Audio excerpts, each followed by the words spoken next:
Okay, what is up, people? Welcome back to another stream. Hope everyone is doing well. As always, guys, if you are enjoying the streams, enjoying the content, please be sure to drop a like and subscribe to the channel. It does really help out. And of course, check out the Elevating Trades Discord channel, completely free to join. You can find the link to that in the description below or at the top of the chat. Join discussions, chat with other traders, including myself. I share ideas there. And if you want to find a bit more information about Elevating Traders, you can find that there as well. So if you're interested, check it out. Completely free to join. Link at the top of the chat and in the description below. But guys, welcome back to another stream. Hope everyone is well. What's up, Lights, and welcome to the stream. Hope you're well. Good morning, good morning. What's up, Ahmed? Welcome to the stream. Hope you're doing good. Nidad, what is up? Welcome to the stream. Hope you're well. Ross, good morning. Hope you're good. Farah, welcome to the stream. Hope you're well. Cease Integrated, what is up? Appreciate it more. Make the like button bullish. Appreciate it. If you guys are enjoying the content, drop a like. It does really help out. And I do appreciate everyone who has done so already. But yeah, guys, interesting day in the markets. We do have some pound news coming out pretty shortly. Let me just double check the timing of that. I think it might be right at the end of the stream.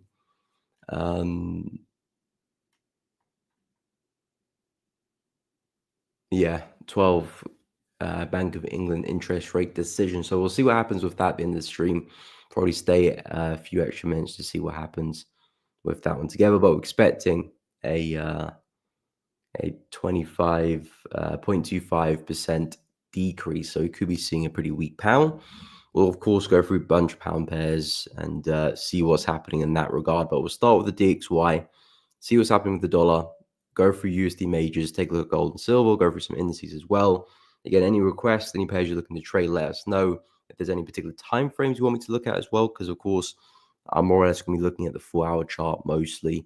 But if you are intraday, let me know. I will drop to the lower time frames and see what's happening in that realm as well. But yeah, in terms of the dollar, had a bit of a bounce the past few hours, as we can see there. Nice little push to the upside. I still do think price has a good chance of coming back to the low here at 107.035. I think this could be a nice little pullback intraday for price to find some resistance before continuing to the downside. The main thing I'm looking at is this massive impulse to the upside, very strong move, followed by equally strong move back down. That's not a healthy sign as a buyer. You want to see price impulse in one direction, correctively move in the other, and then continue with that pattern. That's a sign of a healthy trend in market and a market that's likely to continue. And since we got so close to taking up the highs at the start of the week, and we came right back down very aggressively, this to me looks like price is pulling back to find some resistance somewhere to continue lower. So I'm still pretty bearish on the dollar, at least short term. Long term, we still do have this higher low intact, which is, this is the higher low that gave us the higher high. So technically speaking, this bullish structure is still at play, and we could still look at big continuation. So that hasn't really changed my bias yet in terms of the bigger picture. However, looking at the more intraday, intra-week price action, I do think we can see a bit more downside. So yesterday I was talking about potentially a retest of this area to watch out for, but we're coming back and do some consolidation on the left here. This could be a nice area where price starts to consolidate and maybe forms a lower high to continue.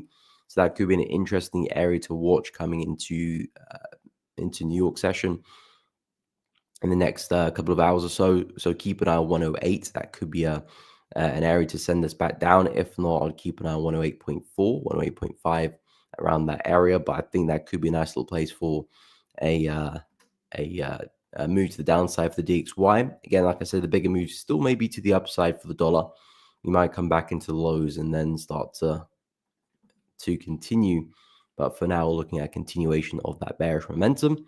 So taking then to Euro USD, which of course is pretty much the inverse of that.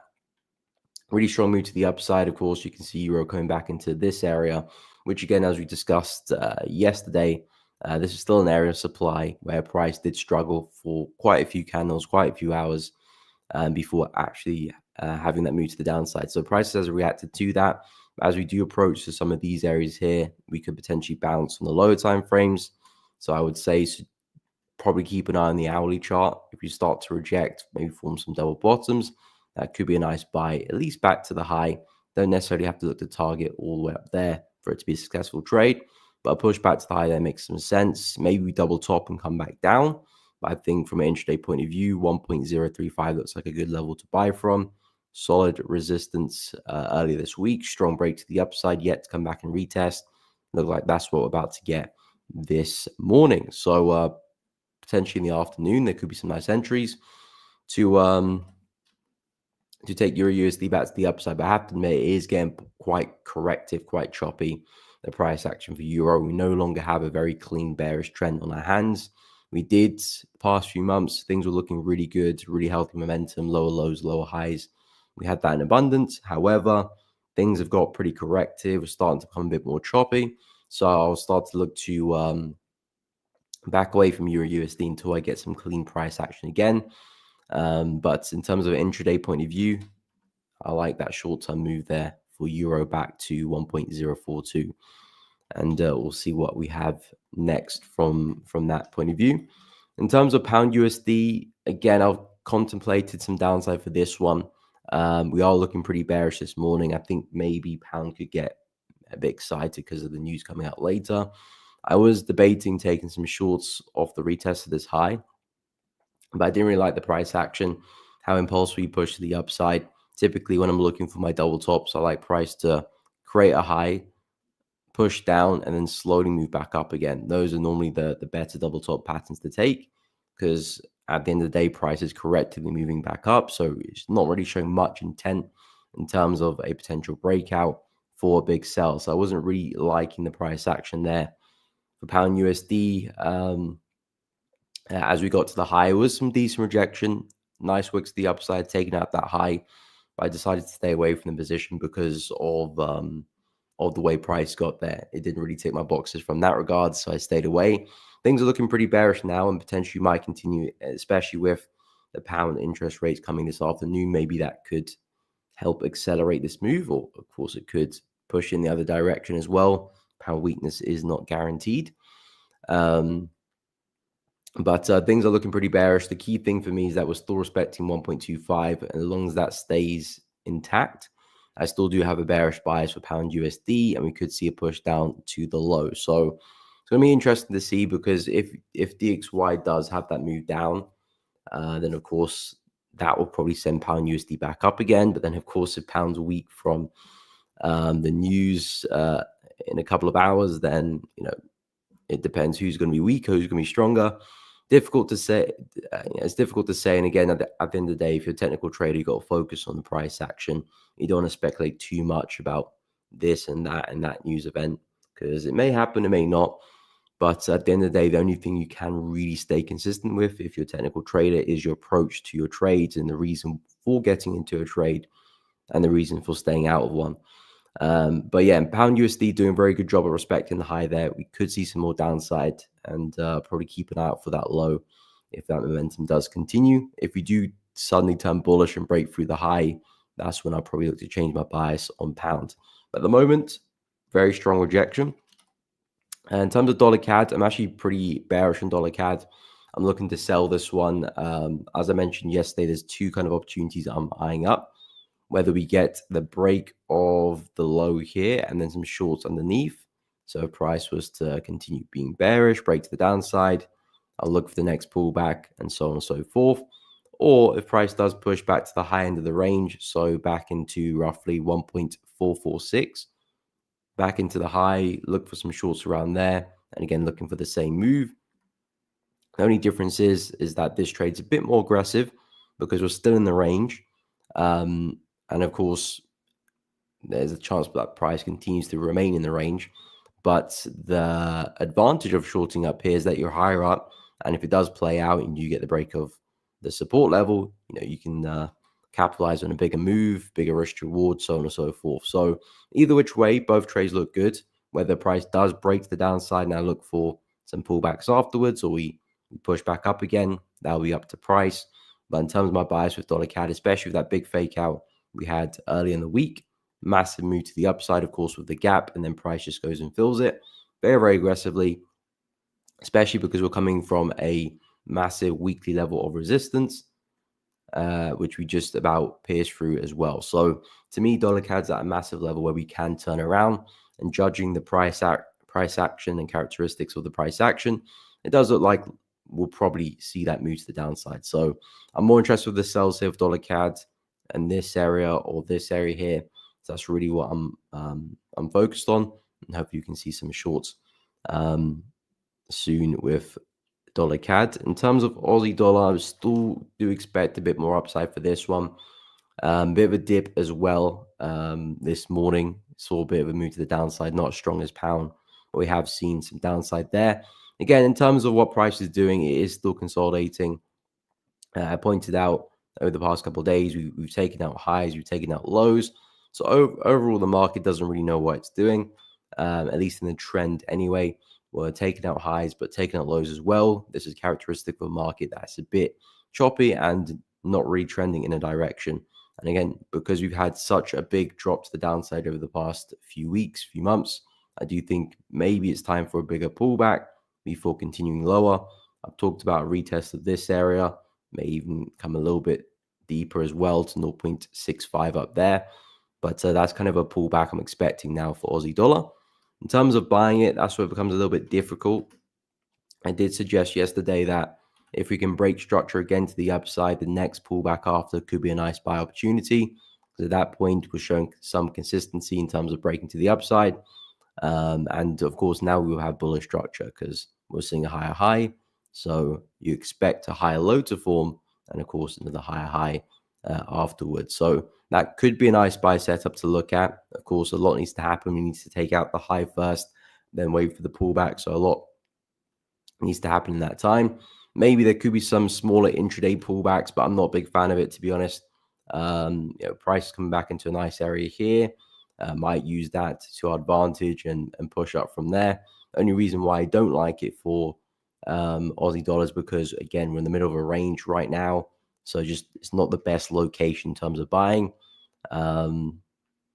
Yeah, and we just broke lows as well. So although it looks good intraday, it's just I wouldn't look to take it too far. If you can get it back to the high there, I drop back to the hourly chart. If you can get it back to the high there, I think that'll be a great trade. You can always leave some positions to run. But overall, the location isn't particularly great. New Zealand dollar, same thing, I'm pretty sure. Again, in terms of the range, taking out the highs there pretty well, taking out the lows there as well. This one not looking as good in the lower time frames, but coming to a similar location, back into that consolidation as well. We've seen numerous higher lows on the intraday level.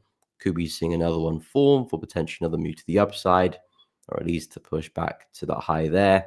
But again, in terms of a good buy, at least for a swing trade, I'd wait for price to break through the high there first, then contemplate some pullbacks for a higher low and a continuation. So that's something I'll be looking at there for New Zealand dollar, because at least we've got bullish structure again, a higher high. Now anticipate a higher low for us to continue as well. So that's kind of what I'm looking at for New Zealand dollar. In terms of gold, I believe we had a slight pause or a dip. Slight dip there. So nothing crazy to report on for gold, but looks like we're starting to struggle. Again, this could turn into just a larger correction. I'm not necessarily sold about a reversal or a big move just yet. Maybe we do come back a little bit deeper, but things still look very bullish to me. I still expect more upside. Nothing looks any different to the pullback we had previously or previously over there as well. Still very consistent for all the higher lows. So naturally speaking, expecting gold to continue. The moment I do start to see some consistency with some bearish momentum and some lower highs form, then I'll start talking about some counter trend moves or some reversal potentially. But at the moment right now, not seeing any sign of that. Yes, it's a nice 4-hour bearish candle, but it doesn't mean too much. So expecting maybe a bit more downside in the lower time frames, but sooner or later, gold to get back to the highs and so on and so forth. And we got that high at 2,900, big psychological level, not too far away. That could be where we're working towards. And silver, which is looking very, very good. I'm actually keeping a very close eye on silver. Similar move to the downside for silver as well this morning. I'm looking for price to see a little bit more downside before I do look for entries. 31.69 is kind of the area which I'm looking to long from. Yesterday, or maybe the day before, or was it yesterday? No, I think that was the day before. We did break structure there, taking out the highs, which was a pivotal piece of information that I needed to then start looking to buy silver, because this was a really strong high, which gave us a move to the downside, taking out these lows. At any point, really judging how corrective this behavior was, we could have sold off and continued in that structure, but we didn't. We took out the highs. So that tells me that, okay, most likely price isn't going to sell off now.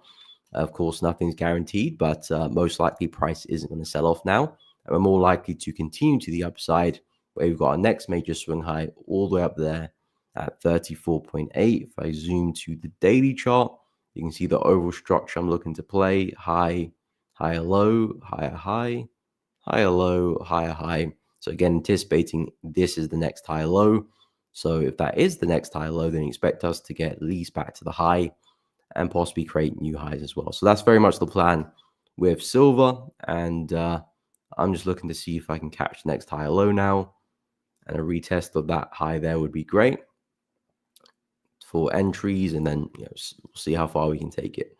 But yeah, very, very bullish on silver, very bullish on gold. And not really focused on gold, to be honest. I feel like gold's, if you're looking at intraday, you might find some opportunities there. If you're a bit more swing, I feel like gold's already gone. You need another pullback. However, silver's nowhere near its highs, so there's opportunity here. So focus on silver longs. I really like dollar CAD shorts. I keep an eye on Aussie dollar, New Zealand dollar. There could be some nice longs for those pairs, but not quite developed yet. I'm still looking at some weakness for USD. So that's kind of really where I'm at with the DXY and USD pairs. What's up, Darker Sean? Good morning. Hope you're well. Things are good for GJ. Okay, no crazy move overnight. Yeah, it's a little bit of weakness for the yen pairs, but nothing crazy as you mentioned.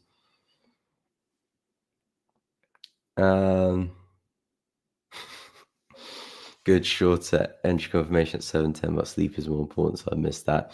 No problem. Waiting for new entry probably after news. Again, that's the thing about knowing how frequent your trade opportunities are. Because can you afford to miss trades, or can you? If you don't have many opportunities in the market, you missing trades, early in the morning or overnight. I'm not saying that you should take them because you need your sleep, but sometimes you need those opportunities because you don't have enough frequency. On the 5-minute chart, there can be a bunch of opportunities within a day, so you don't need to take every single trade. Therefore, you can miss a few, and still attain the results you want to attain. So, understanding if you've got enough frequency to afford that is a good thing to note, and it helps with your psychology as well. Because some people will miss trades and then be very annoyed, wake up annoyed, and then just go and do something stupid in the market. If you can wake up, no, okay, maybe I missed that position, but I don't even need to take it because I've got enough opportunities within the day, week, month, year to make the results I want to see. You're not going to be so emotionally charged about missing a trade because there's more than enough opportunities out there. But yeah, I'll take a quick look at pound yen. Sees integrated and bullish for the DXY long 107.6 trade. Okay, you're in a long. Okay, I'll go take a look at that position. Nick, pound USD seems bearish. It does look pretty bearish. I'll go through that in a second. Himanshu, euro pound ready for the long till target 0.841. Okay, that's a pretty big swing. We'll go take a look at that as well. Elmi, good afternoon. Hope you're well. US oil, yes, we'll take a look first. Let me just take a look at pound yen. And then we'll go to DXY, pound USD, euro pound, and oil. And of course, if there's any other requests, let us know. But GJ, yeah, still kind of rolling over to the downside. I was hoping kind of for one more move to the upside in the 4-hour chart for the yen pairs, but unfortunately, didn't really get that yesterday. Price is still falling. I have to say, really nice price action. Of course, yesterday we got the short here. I think yesterday was talking about a retest of the high or waiting for price to pull back. Kind of got both there yesterday. Price came back to the high. I think we're trading around here. So we came back to the high, nice short there. And then we actually had the move, and then of course another pullback, nice short there again.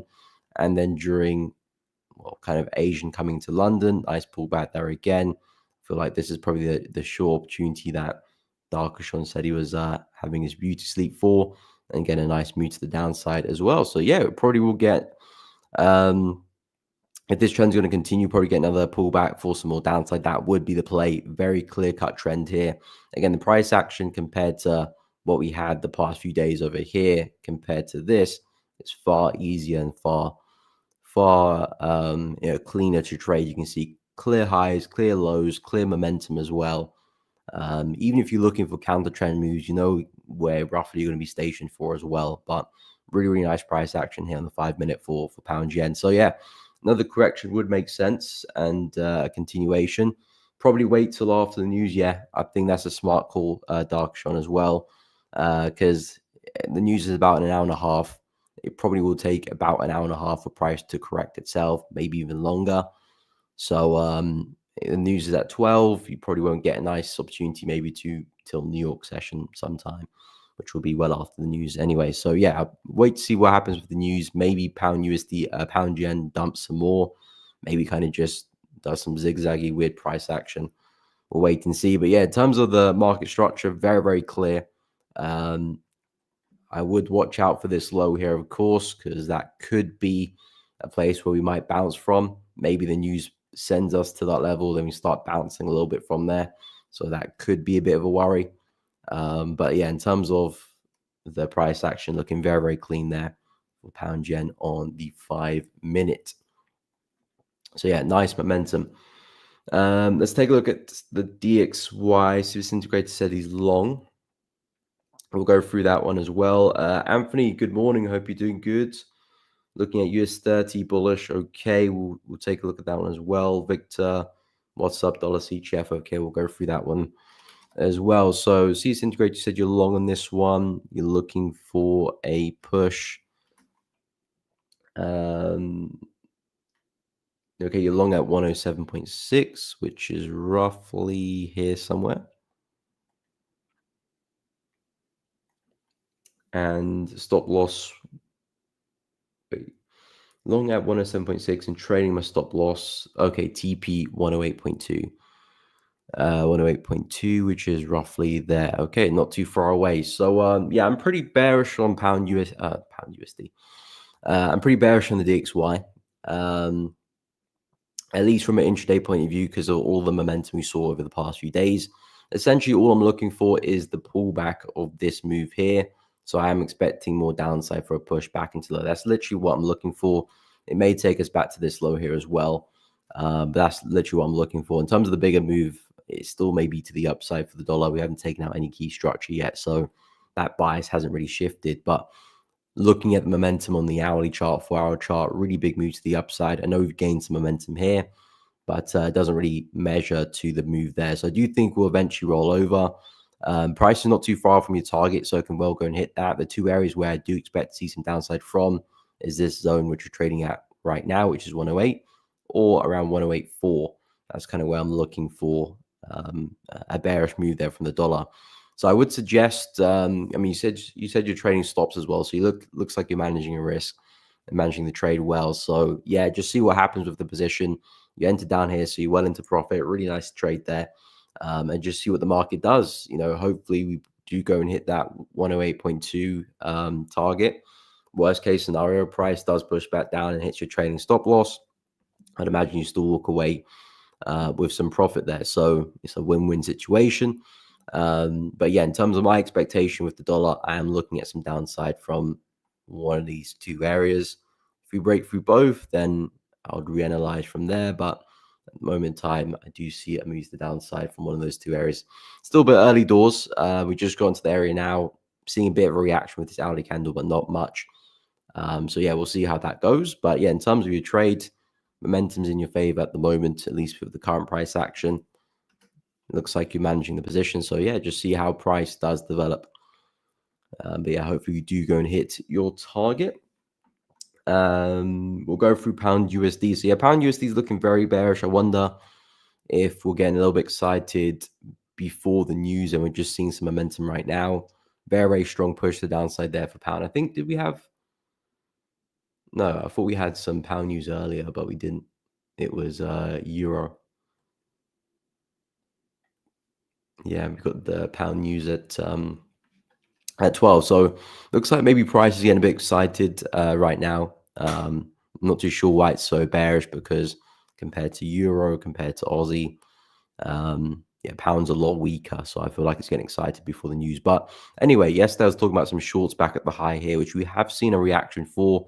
Like I said earlier in the stream, I was debating to take the trade, but I decided not to, because we were very impulsive on the way up. I wanted it to be a bit more corrective.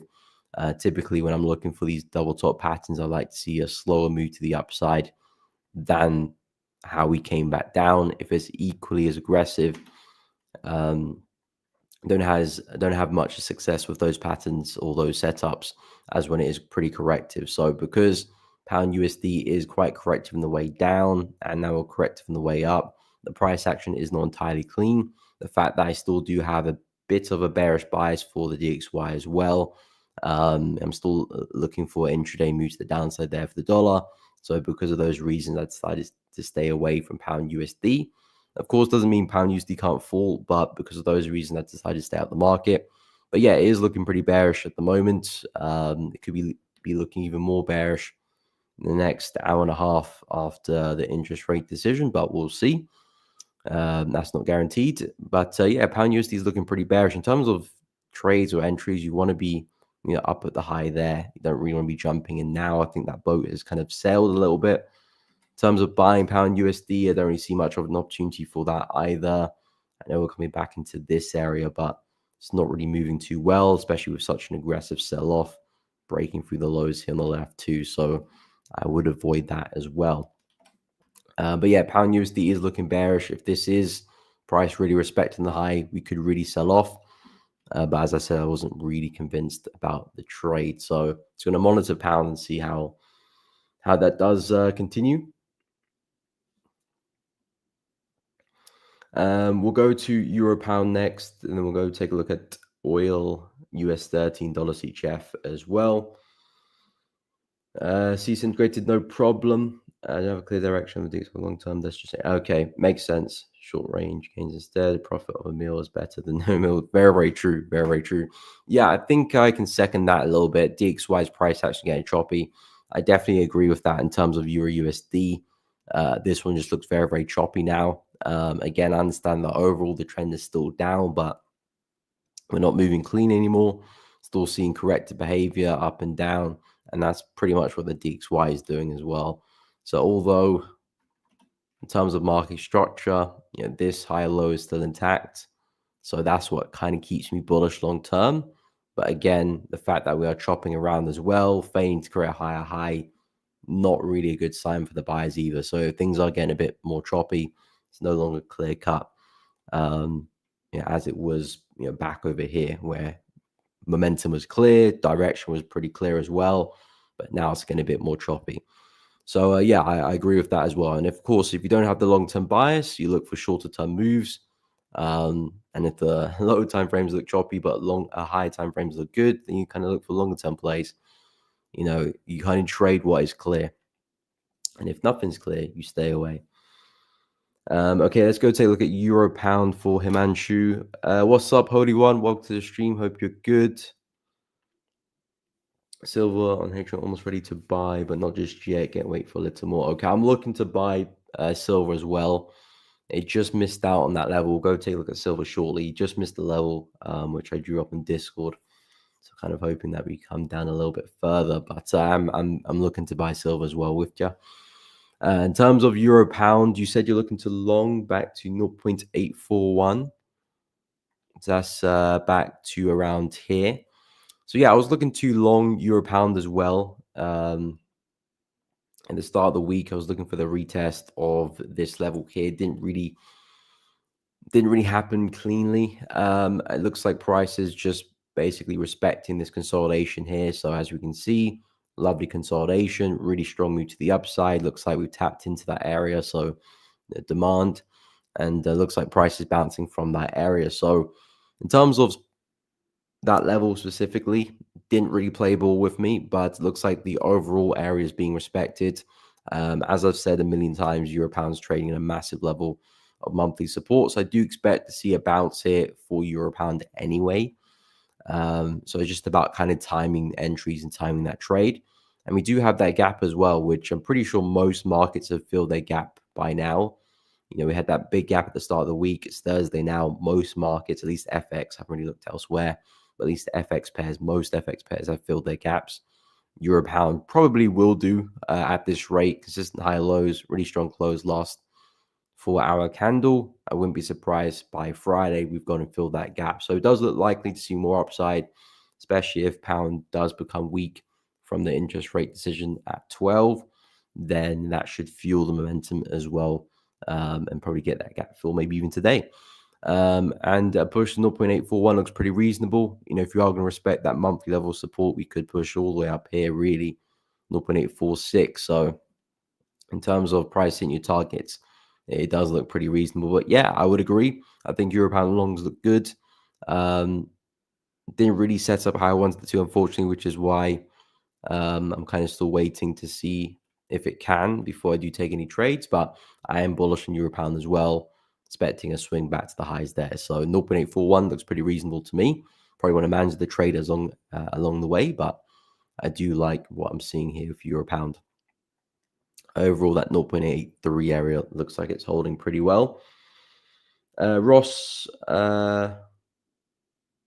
okay, so yeah, Euro CAD Yen. I will go through some yen pairs shortly. I'm just going to go through oil, US $13 CHF, and silver. Then we'll go through some yen pairs. In terms of oil, so yeah, oil very, very correct. I've been very bearish on oil, and in fairness, we have seen a nice move to the downside, but can't remember who mentioned it yesterday, but someone described the price action of oil as very grinding, and I fully agree with that. Oil is quite choppy, but we've had a really nice lower high at that trend line. We had one over there, second over there, third over there, and we had a fourth over here with that massive wick. So since we've had that, I've been looking for price to come back into support. So that has been the plan with oil. And in the past 3 weeks, we have seen some nice downsides. So we've kind of fulfilled kind of half of that bias, still got halfway to go. However, we are coming back into a consolidation, a range, which price spent a few weeks in before really pushing to the upside. You can see pretty clear here on the weekly consolidation, strong move to the upside. So naturally, this is going to be acting as an area of support where buyers could be looking to step in. And because of how correctively we have got to this level, if I drop to the 4-hour chart, you can see we've been pushing to the downside very, very correctively here, which doesn't give me much confidence that price is going to continue. More so, we might actually see a pretty big bounce here because, like I said, we're coming into a bullish territory, testing some prior resistance of a range which price broke through, yet to retest. This is the first time price is retesting this properly. And the fact is we are very corrective, which typically does mean the market is getting ready for a move to the upside. So it does look like oil is probably going to bounce, which does go against my high time frame bias, but I have to take into consideration what we're seeing in the lower time frames, and it is looking very corrective. Lows are being respected. I do think we can see a move to the upside there for oil, probably back to this area, maybe even a lot further as well. And I might have to kind of reinvestigate my bias, but yeah, very, very corrective. If we were seeing healthy momentum, strong candles break to the downside, corrections, so on and so forth, then yeah, I would still be pretty confident that we can get back to the lows here. But because of it being so corrective and the fact that this leg had a bit more momentum than this leg is not a healthy sign there for the sellers. So expecting a bounce there for oil from 71, probably take us back to 74, 75, and then we'll go from there. Maybe we do find some momentum to sell off again, or maybe we just break straight through. We'll make that call when we get there. But for now, I'll say euro pound. For now, oil trading at a very bullish area so far, correctively falling, still rejecting. It does look like oil might bounce here. So yeah, looking for a push. Anthony, in terms of US 30, you said you're bullish. What are my thoughts? So yeah, really strong close yesterday. I think most of the indices had a pretty strong move to the upside. We've, of course, got the highs over there, and looks like price is just trying to create some new highs. But yeah, really strong move to the upside. We broke through this area. I said this is going to be a very pivotal area for us for US 30, because if we do respect it, there could be some nice sells, break through it. Then I expect us just to get back to highs and probably create some new highs, which looks like price is about to do. So yeah, if price was the correct, see a move to the downside for whatever reason, that'll be a great opportunity to look to buy US 30, trying to catch the next higher low, basically. Low, high, higher low, higher high. The next higher low, of course, it might not be at that area specifically, but we're looking for a higher low in general for us to go and take out the highs there. If we do go and take out the highs, I'll be a little bit careful, because sometimes price can be a little bit volatile. After taking out the highs, we might have a aggressive pullback, or we might just rip to the upside for for a couple of days. I think either move is pretty just as likely. But yeah, very, very bullish for US 30. It'd be nice to have a correction before we take out the high. Therefore, we can aim to the all-time highs for price to take them out as a target, as a TP. But yeah, very, very bullish for US 30. If you do go and take out the highs, I'll probably wait to see if price can continue a little bit further before I do look for some pullbacks. I don't want to look for a pullback straight after we take out the high. I'd rather price kind of pushes on a little bit, then pulls back. But yeah, bullish, I would definitely agree with that bias. And looks like we're probably going to get some new highs pretty soonish. And in terms of dollar CHF, this one's seeing some upside as well. So again, really strong double top from that weekly zone. If I quickly expand to the weekly chart, so as we can see, massive resistance over here. Price tapped into that area, really strong rejection. And now, as you can see, we've had a lovely double top there in the 4-hour chart as well. So if price is really going to sell off, then I want this low to take out, because from a 4-hour point of view, if we take out that low, that's the break of the neckline for the double top pattern. At that point, I'm looking for a lower high and a continuation. From an intraday point of view, things still look pretty bearish as well. So even though we're pushing up right now, I do think as maybe we push back to some of these areas, we could probably sell off again. This is looking pretty, this is looking like a V-shaped pattern. So I probably would expect more upside from this move here. But as we start to approach some areas around 0.90991, I'll expect us to see some downside again. But in terms of clarity, I would love to see this low go and then look for lower highs after. That would be a nice trade in the 4-hour chart, but this is something a bit more intraday. But yeah, after seeing that price action there, it looks like a big V-shaped pattern to me. So I think we'll probably see a bit of a correction, probably another move up, and we'll see what we do there.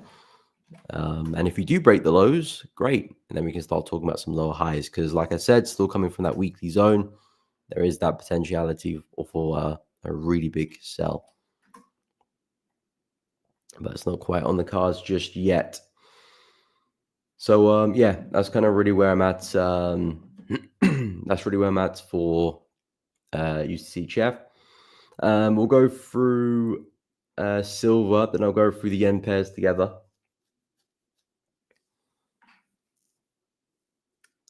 Victor, okay, you're looking for buys from 0.90570 and targets 0.91, 0.90570. So that's roughly at the high here. And targets 0.91. That's around there-ish. Where's your stop loss? Because I feel like the stop loss will make that a bit clearer, because it looks like you're buying like around here, targets there, which is nothing wrong with that. But in terms of a stop loss, the only stop loss placement that makes sense to me would be underneath that low, which is a little bit not great, because in terms of risk reward, Probably my risk is more than my reward there. Which again isn't the end of the world. I wouldn't normally look to take a trade with negative risk rewards. Again, if you take those trades occasionally, it doesn't really make too much difference. But if you take them a lot, then you can end up having an overall negative risk reward, which isn't particularly great long term. But yeah, where's your stop loss? 0.90414. Okay, around there. Okay. Yeah, so I don't know. It's pretty tight. Of course, I'm sure you got your reasons for the trade and you know what you're doing with the aspect, but I'm not the biggest fan of the stop loss placement because I mean maybe it's underneath some structure in the lower time frames, but then again, we're coming back into some resistance supply then the left, where we could have a pretty big reaction as well. So I'm not the biggest fan about the stop loss placement there. Not to say that we can't see the move, but it's just where you're buying from. Where you have the stop loss, you're kind of buying into resistance there a little bit. Maybe if it's to break structure and come back and retest it, that would make a bit more sense. But yeah, I'm not the biggest fan of the stop loss there. Again, not to say the trade won't work. It's just naturally, if I'm looking to buy something, it's because price has got to an area of support, or because, well, yeah, because it got to an area of support. If I'm looking to sell something, it's because it's got to an area of resistance. Right now, or more so coming to resistance and looking to buy into that, which of course we could see the breakout of that level. But it's just something naturally which I wouldn't do. But of course, if you got your reasons for it, then do what you need to do. Anyway, so we'll go through silver, then we'll go through the yen pairs. Okay, got euro pound buyer also. Holy one first need to fill the gap, then pull back and enter. Okay, need the higher prices. Confirmation for buys in the market. Okay, makes sense. The EG overall making lower lows in the weekly time frame. Okay. Yeah, I agree. Euro pound overall is heading down, but it is coming into a very big support where things could change, which we haven't really seen evidence of that happening yet. Seen a bit of a reaction, but of course, nothing's really changed in terms of the weekly chart. So I do like the buys down low, but of course, I'm not going to be too ignorant in terms of looking for anything crazy because that weekly time frame is still pointing down. But it's in a nice area for a buy. I do agree. No problem. Happy to help, Anthony. No problem, Victor.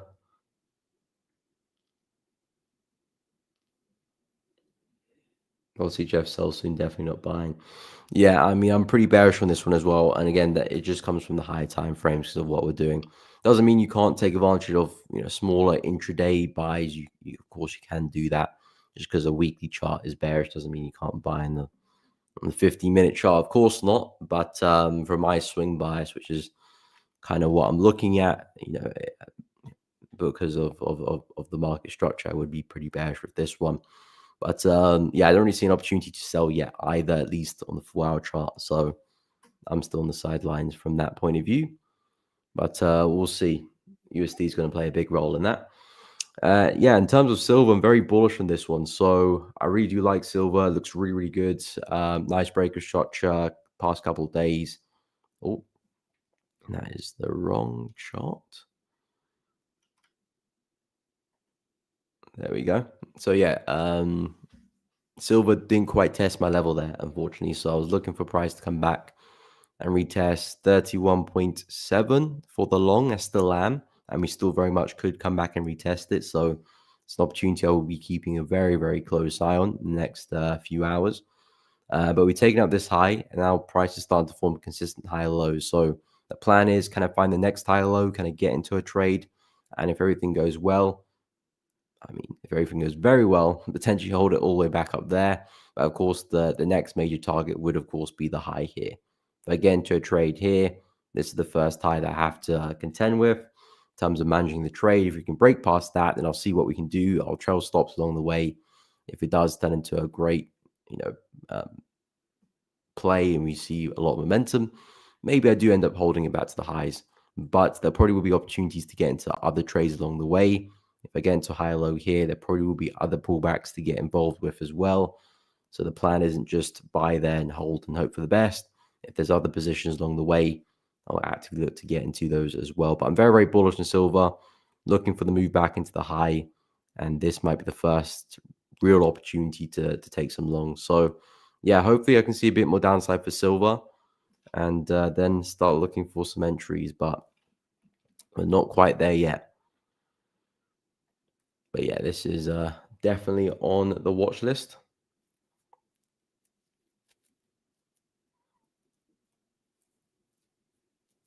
Okay, not ready to sell, to buy yet. 6, 7 hours away, so not buying for now. Just need one more confirmation. Okay, I see. Yeah, probably similar boat to me then. In terms of the yen pairs, I haven't gone through them yet. We have seen a bit of downside for the yen pairs. Looks like pound yen is falling. Is that pound or is that yen?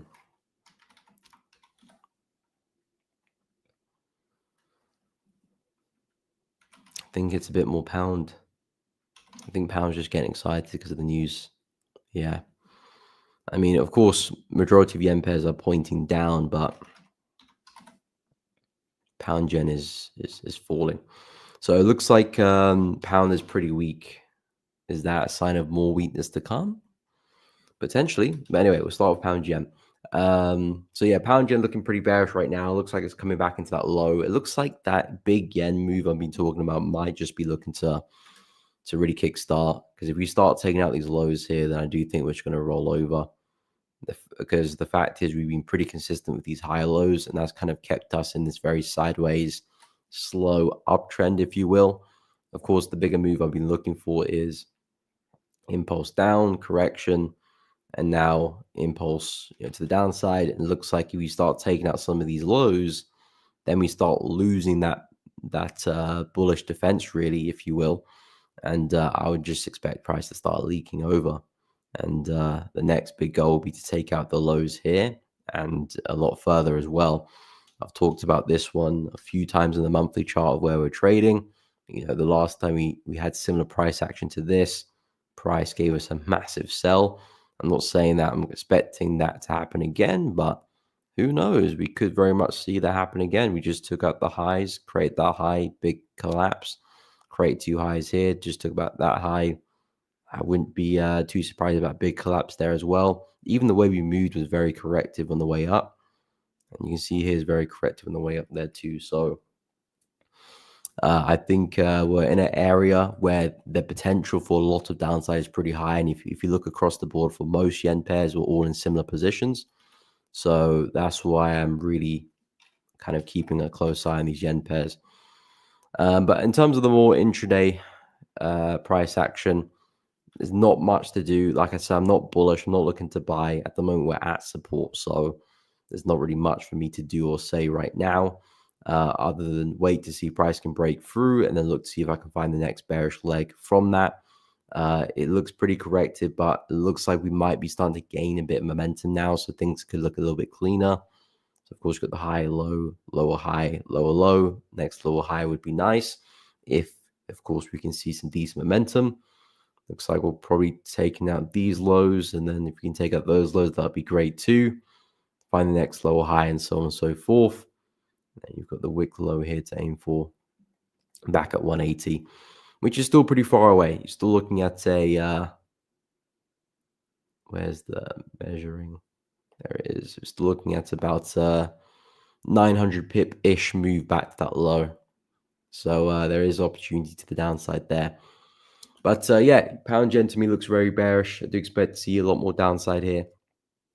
It's just about being patient, really. And I think we'll probably see similar moves across the board for the yen pairs. So it's not just pound yen or nothing. If I can find a decent trade in CAD yen or Euro yen or Aussie yen, doesn't really matter. They'll all probably do the same thing. If pound yen's going to have a big collapse, like I just mentioned in the monthly chart, there's a pretty high chance that all yen pairs are going to have a similar big collapse as well. So just about finding the better pair, finding the better trade, and make sure you're there to take it. So for now, pound yen looking pretty bearish, expecting more of the same. Yep, I will go through CAD yen I'll go through Aussie CAD shortly. I'm just going to go through a bunch of yen pairs first, and then I'll go through Aussie CAD for you. Samuel, what's up? Thoughts on Bank of England? Yeah, so it looks like we probably will get a bit of weakness for pound if the results are expected. If rates do cut, if rates do cut by 0.25%, we probably will see a weak GBP. So I would be pretty bearish for that. In terms of the technicals, a lot of pound pairs do look pretty bearish as well. So it does look like the technicals are pointing down and fundamentals are pointing down as well. I would say, though, not everything is as black and white as you would expect it to be in the financial market. So just because rates are expected to drop, and if they do drop, doesn't always mean a weak pound. Sometimes it can just be stale, and sometimes it can be a little bit bullish as well.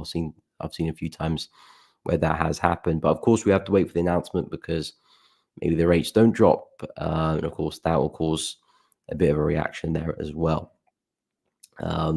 So yeah, I would be expecting some weakness in pound. That is my best guess there, but we'll see. We will see. In terms of CAD yen, and I'll go through euro yen afterwards as well. So CAD yen looks like it's picking up momentum as well. I did say it would be nice if we could push up one more time for another retest of the high here, but looks like that is not going to happen. I was looking to see if we can push back into the high, form the next lower high in this sequence, and hopefully catch that to ride it back to the lows. But again, similar to pound yen, which we just mentioned, I am expecting a push all the way back to that swing low there at 101.674. So in my book, there's a long way to go. Again, kind of like a big head and shoulder pattern there. And looks like we've formed that right shoulder now and slowly starting to pick up momentum. So with CAD yen, very bearish on this one as well. It would be fantastic if we could see a move like this back into the high too short. Of course, it's going to be up to CAD yen to decide that. But yeah, I do see price falling. Next big target is 105. And after that, we'll be looking at 101.5 roughly, back at that low there. But yeah, CAD yen to me looking very bearish. Expect more downside there as well. And yeah, kind of just looking for a bit of a pullback to see if we can get some shorts. In terms of euro yen, pretty bearish here as well. Looks like this one's taking out that low there too.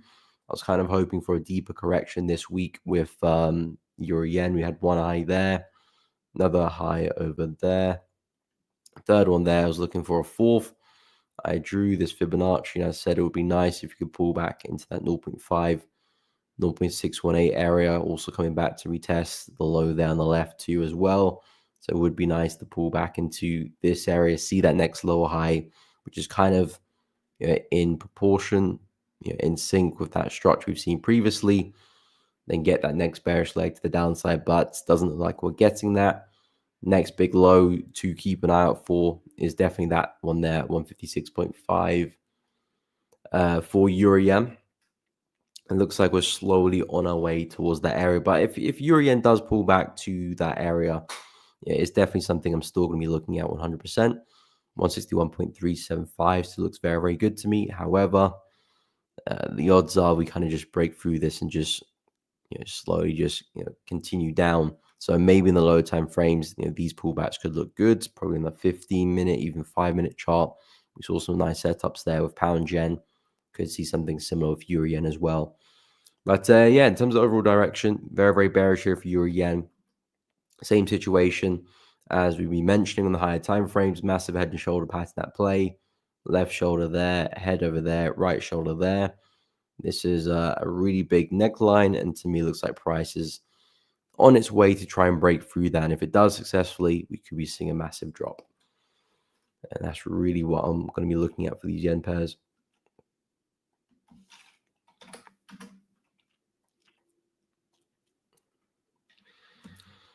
Okay, so I'll go through Aussie yen, New Zealand yen, Swiss, and dollar yen next as well. And then we'll take a look at Aussie CAD.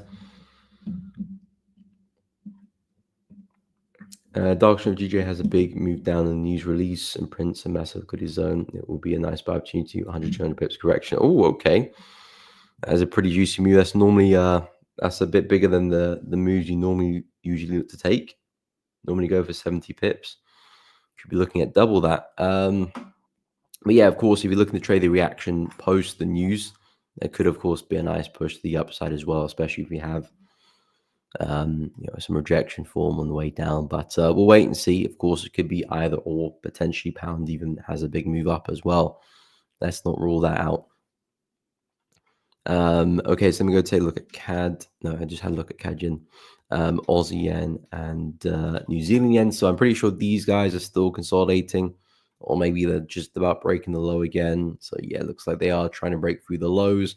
Again, I really like these opportunities, although they're consolidating. I said I didn't really like the range, and I don't like the range. But when we break out the range, momentum follows. You can see that's exactly what happened here. Unfortunately, for this example, we didn't really get the retest. Price broke out and just kept falling. I do say, when you do have consolidation in the market, I'd probably say it's about 50-50. If you're looking for the bigger breakouts, that price does come back to retest. I'll probably say as much as you see price consolidate, you will see situations where we kind of just break the range and just keep going just as much as we do come back for a retest. So in this case, unfortunately, we didn't get the retest. So I didn't get a trade when that had the breakout. Hopefully this case we do. But then again, we don't necessarily need to retest the range for me to get a trade. I'm expecting price to get to these lows here. If I can find a pullback somewhere between the breakout and there, and that's all that's important to me. Whether it's an exact retest of the range or a pullback, lower down, of course, as long as it fits my criteria. That's the only thing I'm really concerned about. But yeah, if you do break to the downside, which looks like we are teasing, but if we do make that move, then yeah, the next big target for Aussie yen is the wick low there at 90.132. And that becomes really the interest now. So yeah, keeping a close eye for that for Aussie yen and New Zealand yen, pretty much in the same boat as well. Lovely consolidation. This one too as well. Lovely breakout there earlier, but we just didn't have the pullback, unfortunately. This time, another consolidation is formed. Do we get the retest? Maybe, maybe not. But again, as always, I can find a pullback somewhere along the way to this low. That's the only thing that I'm really concerned about. But it looks like we are starting to break through support here with New Zealand yen. If I just draw that with actual lines.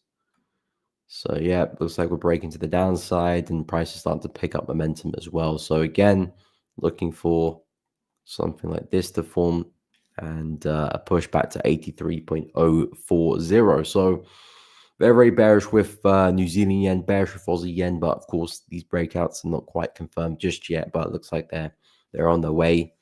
Other yen pairs look like they're slowly falling as well. So if we can keep that up, there could be some nice shorts to take maybe later this week, if not early next week. In terms of CHF JPY, I like this one as well. Just missed the consolidation yesterday, unfortunately. So didn't get an entry in that level. I was mentioning that retest of the consolidation there, very, very close to testing that level. Looks like Swiss yen is just going to keep falling back into that low there. So again, really nice trend on the lower time frames. I'm very short bias. I'm not really interested in longs. But again, now is not the best time to be looking to short as we do approach support.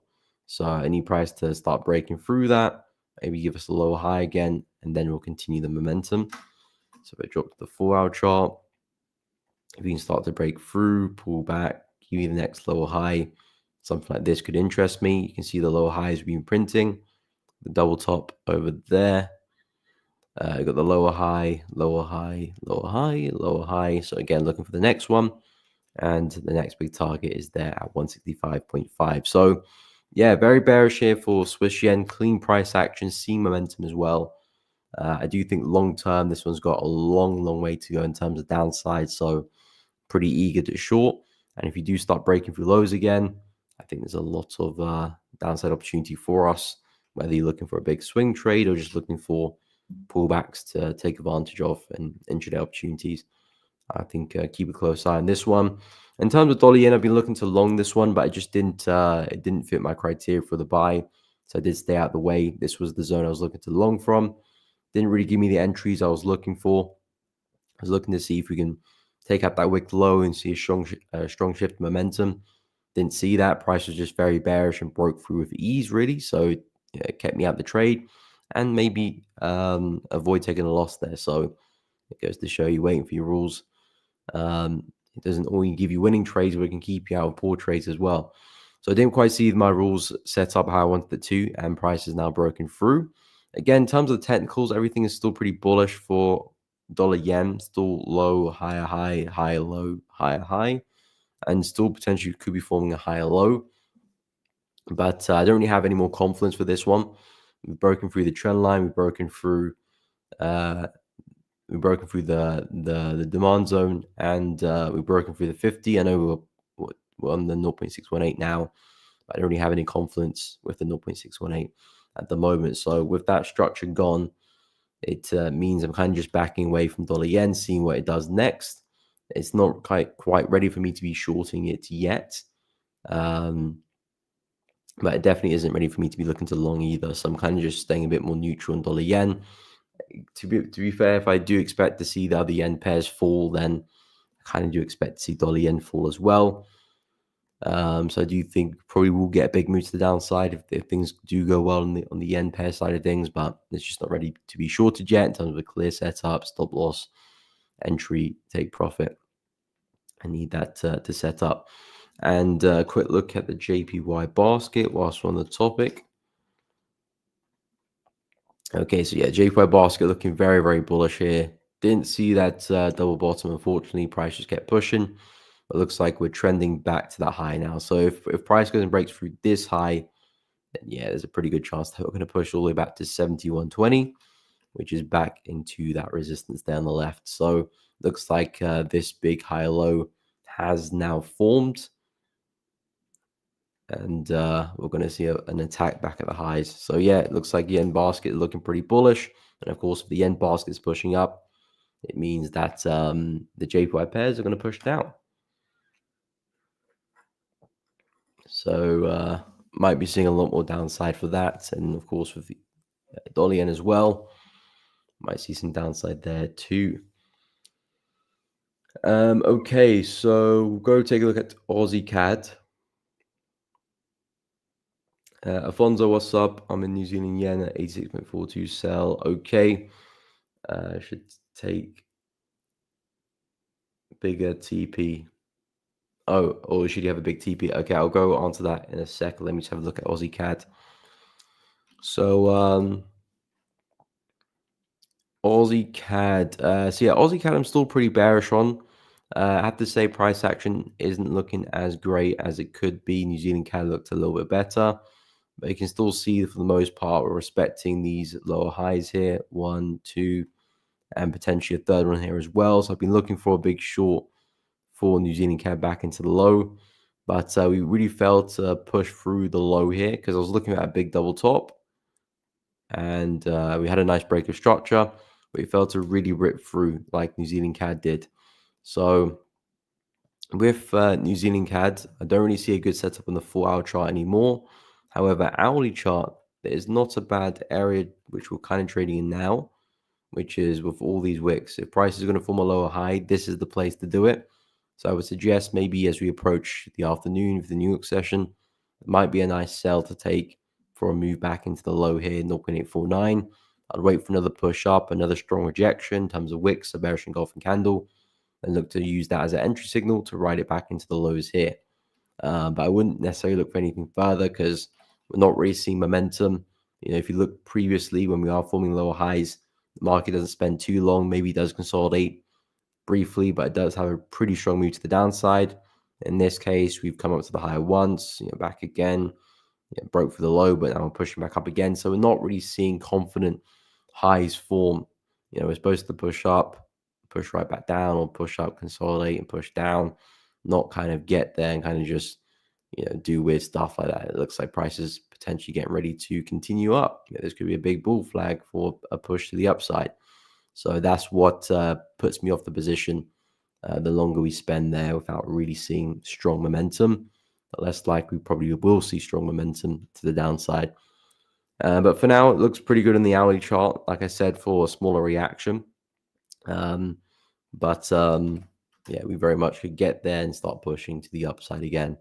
So I'd be wary of that. New Zealand CAD, I would say, looks a lot better because at least for this one, we've had some nice momentum recently. Nice strong drop to the downside. Of course, we had a double top there as well. It's the same situation, really. Look at the lower highs. One over there, second over there, third there. Of course, potentially a fourth. And if that is a fourth, expect us to get to the low. New Zealand CAD has pulled back into a nice area too. So again, could see a nice little double top this afternoon and a sell. At least if it takes us back to the low here, that makes a load of sense. So yeah, that's kind of really where I'm at with Aussie CAD. Still pretty bearish. Could be some nice intraday shorts, but I would be careful. And personally, I do prefer New Zealand CAD a little bit better.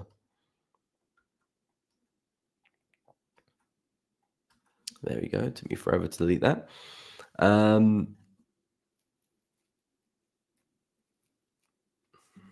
Love to see GJ pushing up in the news. This would give me more confidence on finding sell entries. Okay.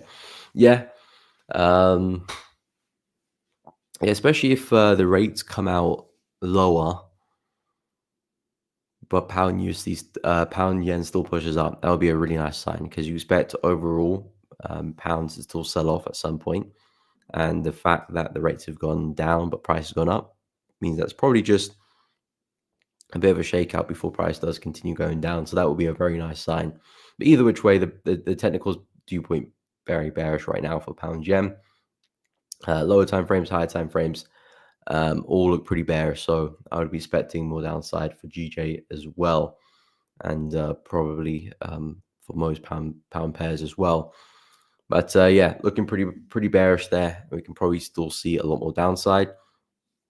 If I have a quick look at the rest of the indices, because I had a look at US 30 earlier, but I didn't take a look at NAS or the S&P. So yeah, NAS I'm still not a big fan of, despite the momentum we got yesterday. I know really nice move to the upside, strong move there. However, where do we move into? You know, where did we reach with that level? With that move, sorry, pretty much nowhere. So I can't really use that.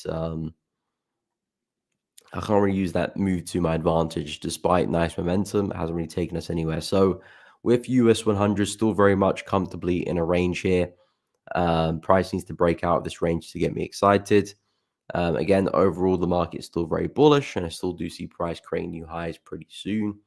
Of course, the prior highs are over there, so taking those highs out, I do see happening pretty soon. However, in terms of a long, this level here makes sense. Kind of nowhere else really. Or if you're looking for a breaking retest, that could be a nice tidy one as we break the high, something like that. So that I can get behind. But this is kind of the best place to long because at least I'm right at the bottom of the range. Find some entries down there and at least take it back to the high of the range. Whereas buying at current price is always a difficult situation because number one, you've got resistance just above you. Number two, just not the best place to buy since this is where all the turning points of the market have been recently. Yeah, this is more of a bearish turning point. So yeah, I think NAS is a bit difficult. If you're looking to get long, you need to wait for price to come a lot further down or potentially look for that break and retest. For S&P, S&P, let's see, that rhymes. So this one again, not looking great. I would say US 30 looks by far the better market. It looks like it's trending better. S&P, NAS, they kind of look just very, very choppy still. Overall, kind of draw a box around price action there, and that just reminds me of a consolidation, really. So I'm not the biggest fan of S&P. In fact, where we're trading right now is more of a bearish territory. You can see came into this area, formed a lower high, strong drop to the downside. Now we're back in that same high again.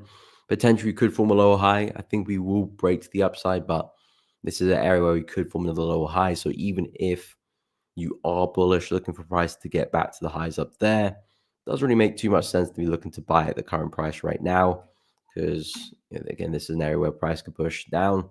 Probably want to wait to see at least the move back into these areas before looking for some longs again, or back to support, where it's probably the best place in terms of risk reward, in terms of entry, in terms of stop loss, with you know,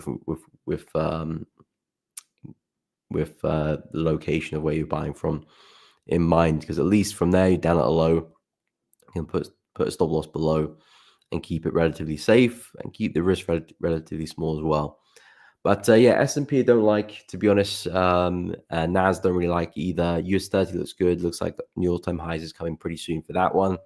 So I would suggest keep a very close eye on US 30 for longs if you're looking for opportunities down on the indices. In terms of the DAX, whilst we're at it as well. Okay, so this one just absolutely flying to the upside there too. Had a strong drop to the downside at the start of the week with the gap, but price is going to fill that. Broke through some resistance whilst we're at it, and now just about create new highs as well. So again, with the DAX, pullbacks are likely, but probably more upside as well. In terms of Bitcoin looks like it's having a slight bullish reaction, but overall still pretty flat. Equal lows down there, equal highs. I do think Bitcoin can see a lot more upside, but it's just been so slow, rebounding off the highs, rebounding off the lows. It's lacking momentum. It needs that kind of catalyst to really get the ball rolling. And I don't know what that would be, but the longer we stay in the range, the less attractive Bitcoin does get. And maybe we do see some people taking up some positions. And maybe price does go through a bit of a retracement. If we do break through support here at 92K, then I am looking for a push back into this level here at 73,500 roughly. I feel like that could be a really nice place for a buy for Bitcoin. Or of course, a simple buy and retest on the breakout. That would be a very, very simple buy, but a very good one as well, because at least this is where momentum is in your favor, and you can kind of look for that next reaction, which might take us to 120. But at the moment, firmly in the range, not really interested with current price action.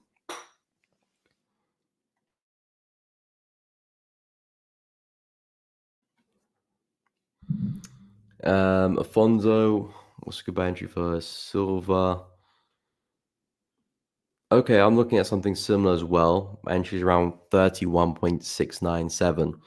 But I'm very bullish on silver as well. I drop to the 4-hour chart. So this is the level I'm looking to buy silver from. So as you can see, some really healthy bullish structure here for silver. Low, higher high, higher low, higher high. Of course, I'm looking for the retest of this level for another higher low. Price has since gone and taken up the highs down the left. So that's a great sign for more upside, most likely. Now just looking to find that next higher low, and that would be the retest of the zone, which is around 1.3, not 1.3, sorry, 31.69, 31.7. I mean, it's roughly the same area. You're looking at 31.75, which is pretty much the wick high there, but I'm looking at that zone there. So it's pretty much the same area. Your stop loss 31.39. My stop loss won't be decided until I take the trade, because I'm looking to take trade based on candlestick patterns. So it really depends on the low or the high of the candle, how wide my stop loss is and the exact placement of it. But more or less speaking, it would be just underneath that zone somewhere. Take into consideration the size of the candle as well, but it will just most likely be below there somewhere. So in the 31.5, 31.6 kind of region is probably where my stop loss will be. You're looking for stop loss at 3.9, which is around there. So pretty much in the same area as mine, probably a little bit wider. Where's your targets for the trade? Because if you're entering around here, stop loss around there. Let's say if you're swinging back to the high here, you're probably looking at maybe a 1 to 1.5, 1 to 2 maybe. Everything goes very well, but around there anyway. I'm looking for a really big move all the way to the high there, but I will be looking to secure gains at the high here 100% and remove risk. But the bigger move is back to the high over there for me. So I'm going to see what we can do there for silver, but the plan is to look for buys actively. So if you do go and create new highs there, that's great. But I will be looking for another pullback somewhere, another higher low to form, and looking to continue to ride that to the upside. 32.6. Okay, where is that? Okay, so basically at the high there, 32.6, basically at the high. So yeah, it's probably what, 1 to 2. Great risk reward to look for. And in terms of probabilities, looking pretty good as well. Yeah, 32.6. Yeah, I think in terms of probability of it happening, looks pretty good as well. Coming back into a nice area of confluence. You got the trend line backing you there. Prior resistance now turned support. Stop loss in a pretty healthy place as well. Targets in a pretty healthy place too. If you are going to see a higher low, this is kind of where I expected to form, and a push back to the high makes a load of sense. So yeah, silver I do really like, looking very, very bullish. The fact that we took out the high here on the left is a really big sign that silver could continue to push. And already with all these high lows, silver's looking cleaner by the day. So very, very bullish on this one. And of course, keeping a close eye on gold, because of course gold's been looking very bullish, but silver hasn't really done this move yet. It's kind of lagging behind a little bit. So I kind of expect silver to pick up the pace pretty soonish and do something similar to what gold's doing. Of course, it doesn't have to be exact, but gold's really breaking to the upside since December 27th. Gold has been consolidating down here to rip into the upside. If I go to silver since December 27th, December 27th was back down here and silver's up there. So you can see it's been a very corrected move for silver, whereas gold's kind of more ripped to the upside. So I do expect this one to catch up and make its move. But yeah, longer term targets back to 35 area for silver. And yeah, gold just onwards and upwards, but looking at 2,900. Anyway, in terms of the CAD pairs, I'll go through the rest of the CAD pairs. I haven't gone through the rest of them yet. I'll take a look at the CHF pairs as well. And we'll go through the crosses too, because I'm pretty sure they're looking pretty bearish.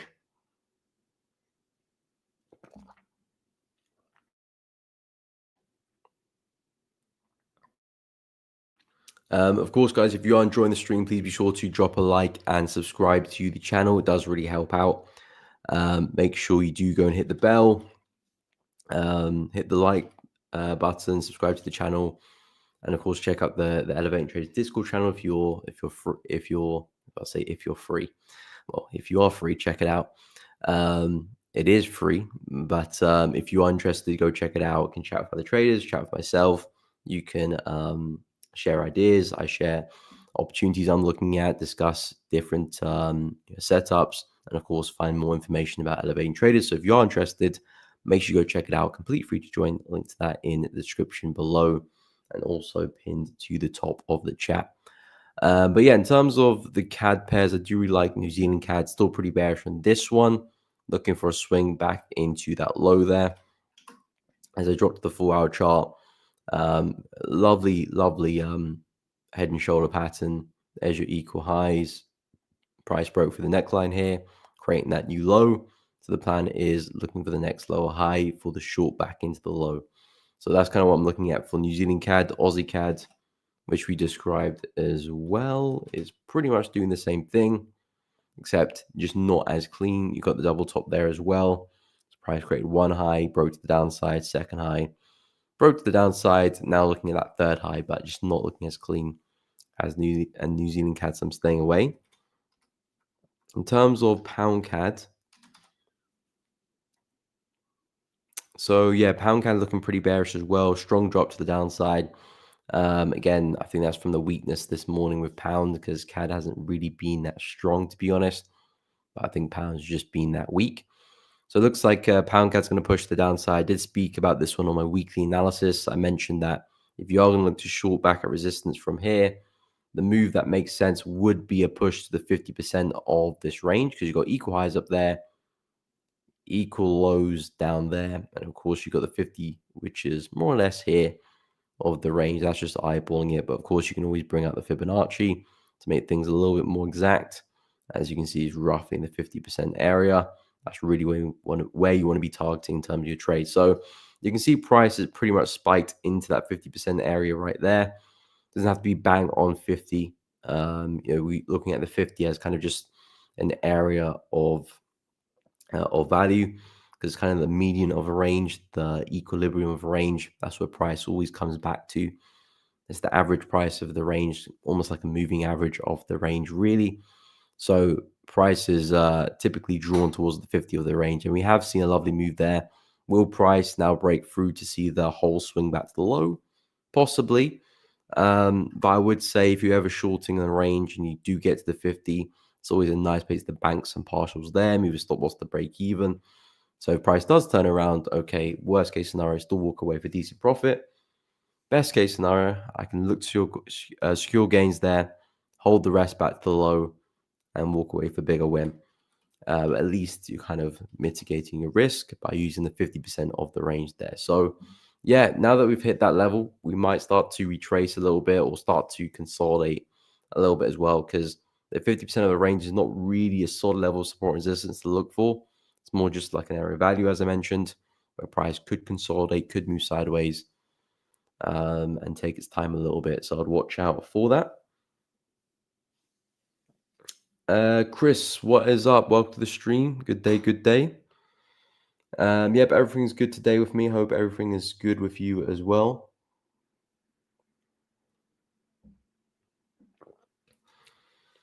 Afonso looking at CAC 40 sell. Okay, have I looked at that before? I don't think I have.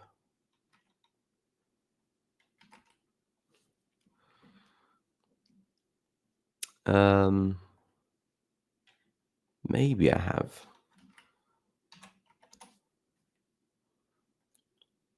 I'm trying to see if I have, because my drawings will still be there from last time. So I'm checking out different brokers. But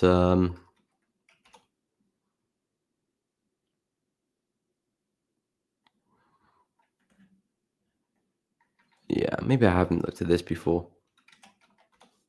Anyway, so in terms of, yeah, I mean, it's a pretty clear uptrend. So I would say the odds of us getting back to the swing high are pretty high. So I would say that's kind of the target you're working towards. Maybe not in one go, but yeah, that's what price is likely to push towards.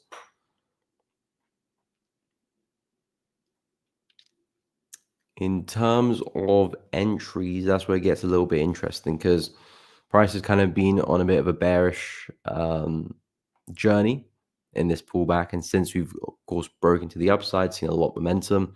So it looks like things are shifting, and possibly this could be the start of a big move back to the highs. So things are looking pretty bullish. I would say in terms of opportunities, I like the aggressive behavior in terms of momentum. But to me, it looks like price is having a bit of a pause right now.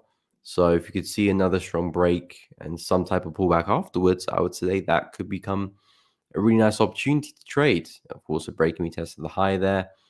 A break and retest of the high there, but most importantly, just looking for a continuation of momentum. Impulse, correction / pause, another impulse, correction, and then your continuation afterwards as well. So that's kind of really what I'll look for personally. You're looking for a sell at 79.69.7. 79.69, not point, sorry, 79.69.7. So you're looking for a sell roughly around here, 0.7. Yeah, roughly around there somewhere. TP 76.80. Okay, looking for a pretty big move. That's around there. And stop loss 80.50.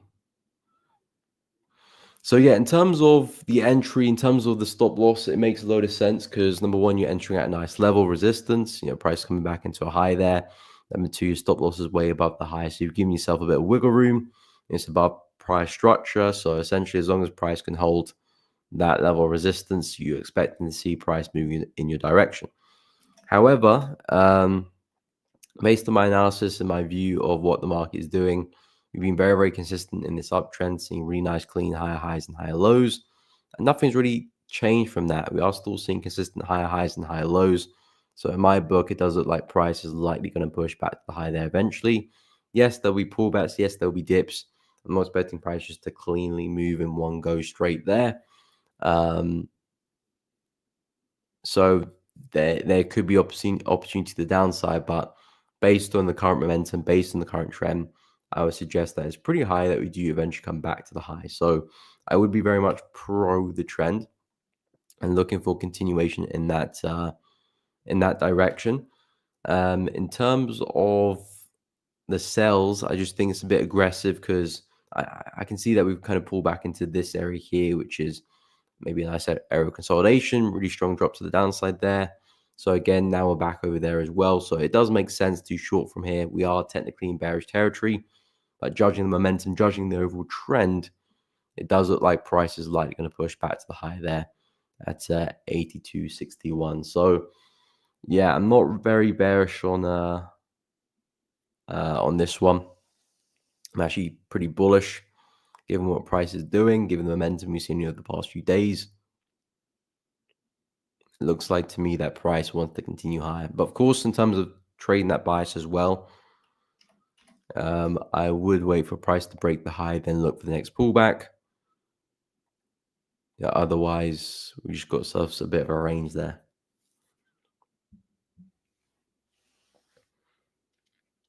So yeah, that's kind of really where I'm at with CAC 40, Alfonso.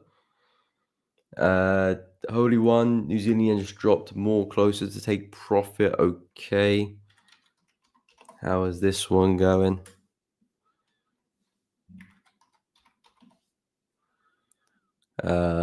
Yep, it is looking pretty bearish. So it looks like price is just going to continue falling there.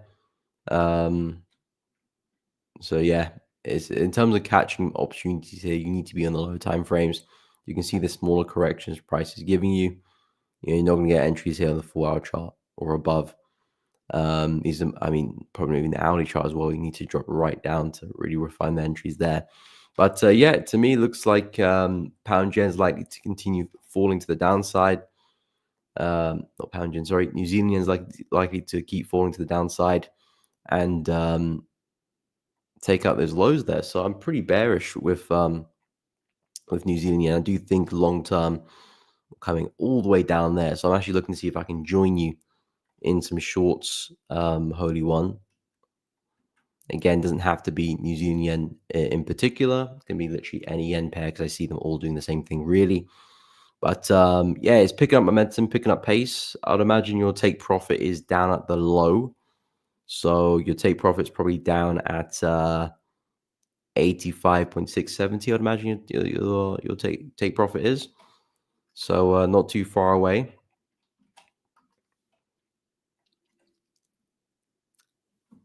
But yeah, I see this one really dumping. So eager to find some sales, but of course not prepared to rush anything.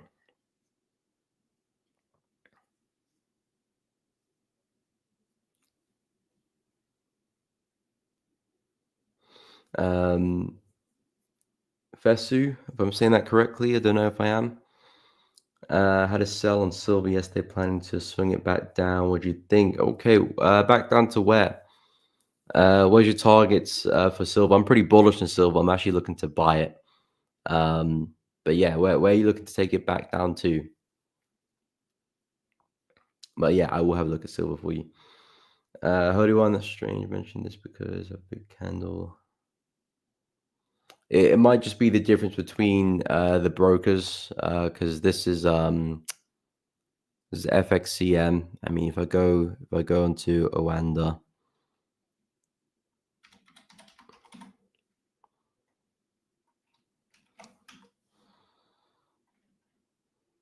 Okay, not much difference there. Into IC markets, same as well. Let me have a look in Discord.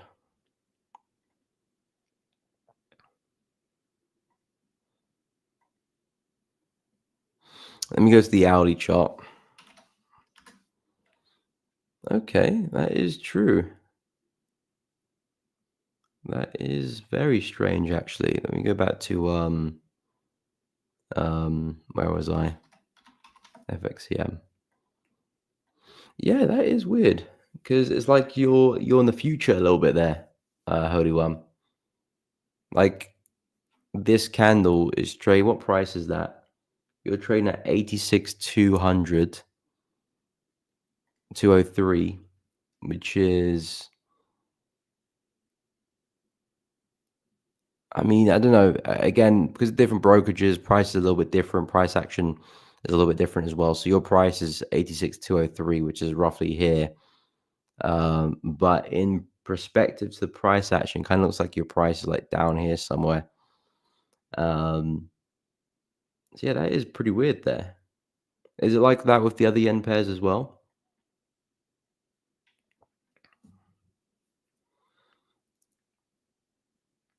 Oh, okay. With Audacity, yeah, they I'm pretty sure they have their own brokerage and their own liquidity provider as well. So yeah, it's not mainstream. It's with their own liquidity provider. So yeah, I mean, of course, there's gonna be difference between different providers and different brokerages, and data feed and whatnot. There's gonna be difference, but yeah, it's pretty big difference, I would say, because I'm just looking at other brokers right now, and they all look pretty similar to me. Of course, there are slight differences, but they're all kind of in the same area. So the fact that you're kind of selling off down there is a pretty big difference, actually. But I mean, it's in your direction. It's not a kind of going against you. So I think you can't really complain, to be honest. Just hopefully it does continue. But in fairness, all New Zealand yen is looking pretty bearish to me. So it looks like we're probably going to move in that direction. Anyway, but yeah, I think that is a bit weird, to be honest. That is a bit weird.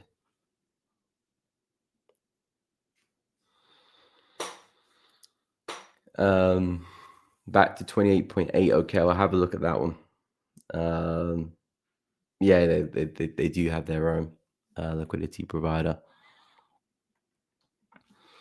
Okay, so you're looking for a big sell. I'm looking at a really big buy here for silver. You're looking at a sell back down to 28.8, which is pretty much the low here, isn't it?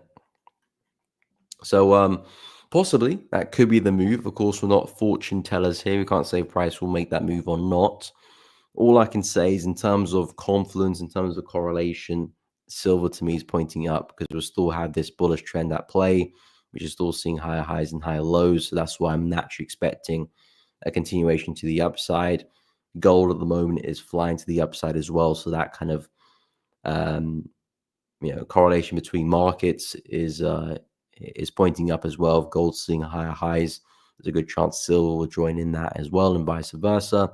So everything is pointing up in the higher time frames, and then from a 4-hour perspective as well, we've just gone in just about taking out structure. I know it's not the biggest break of structure we'll ever see, but we just about closed above the high, which to me invalidates that previous high there as well. If price was still respecting it, then I would be a bit more worried about that sell.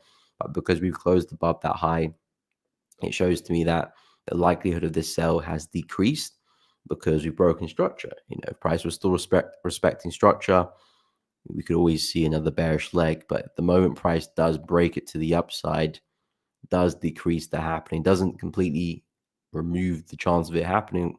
Nothing really does that.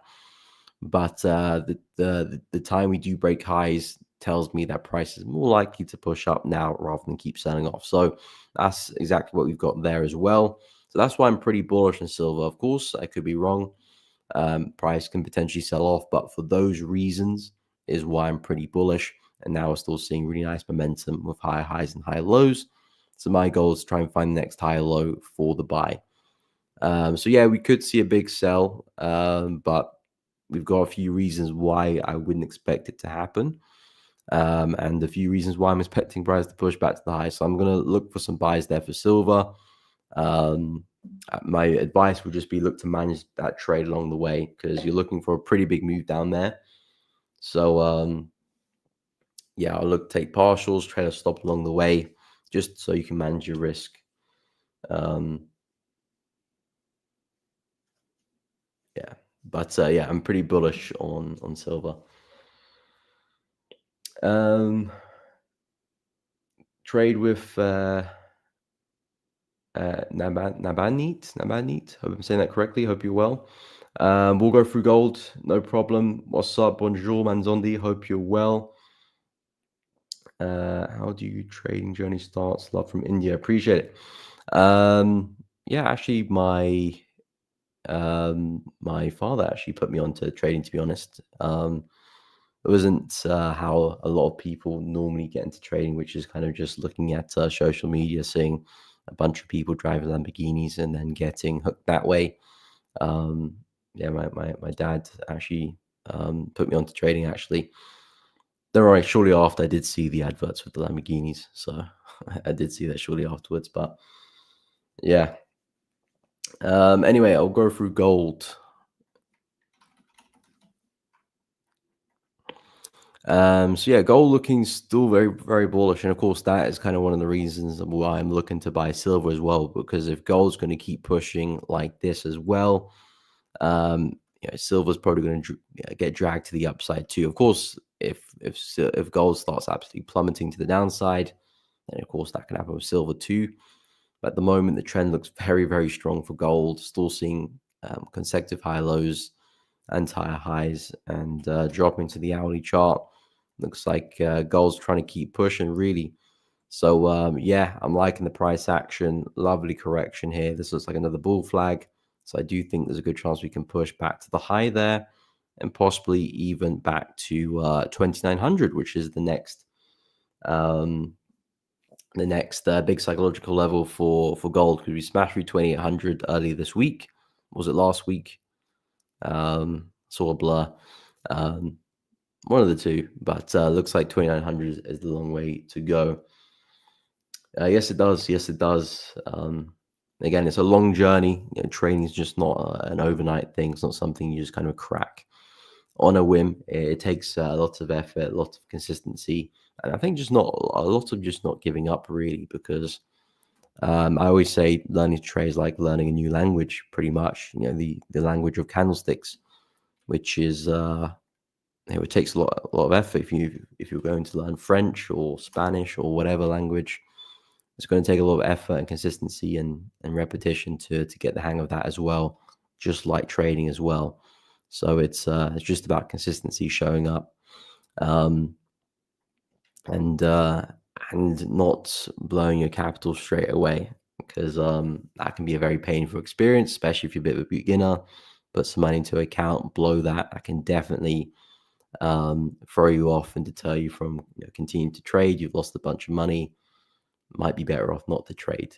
But if you can kind of keep your live account not deposited with your money for as long as possible, and just trade demo, which of course is boring, but it will probably save you a lot of money in the short run. Or if you are going to deposit small amounts which you can afford to lose, because there is definitely benefits with depositing money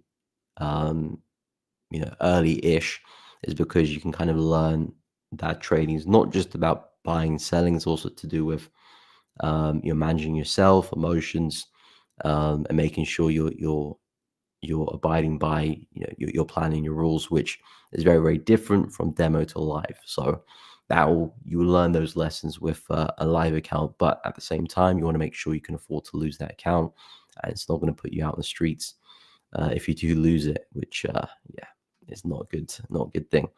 But yeah, in terms of gold price action, very, very bullish. So expecting a lot more upside. You could probably even look for some entries here on the hourly chart, to be honest. If we get a strong close there, that could be a nice entry to at least take us back to the high. Could probably look to close some positions there and see if we can continue. But yeah, price action to me is looking pretty bullish. So in terms of the markets I'm really interested in, I'll go for my watch list. And I'll keep an eye on the time as well, because we're going to go through a few pound pairs just before we go, just before we get the Bank of England interest rate decision, just to see what happens with pound. So we'll stay a few extra minutes to see what happens with that.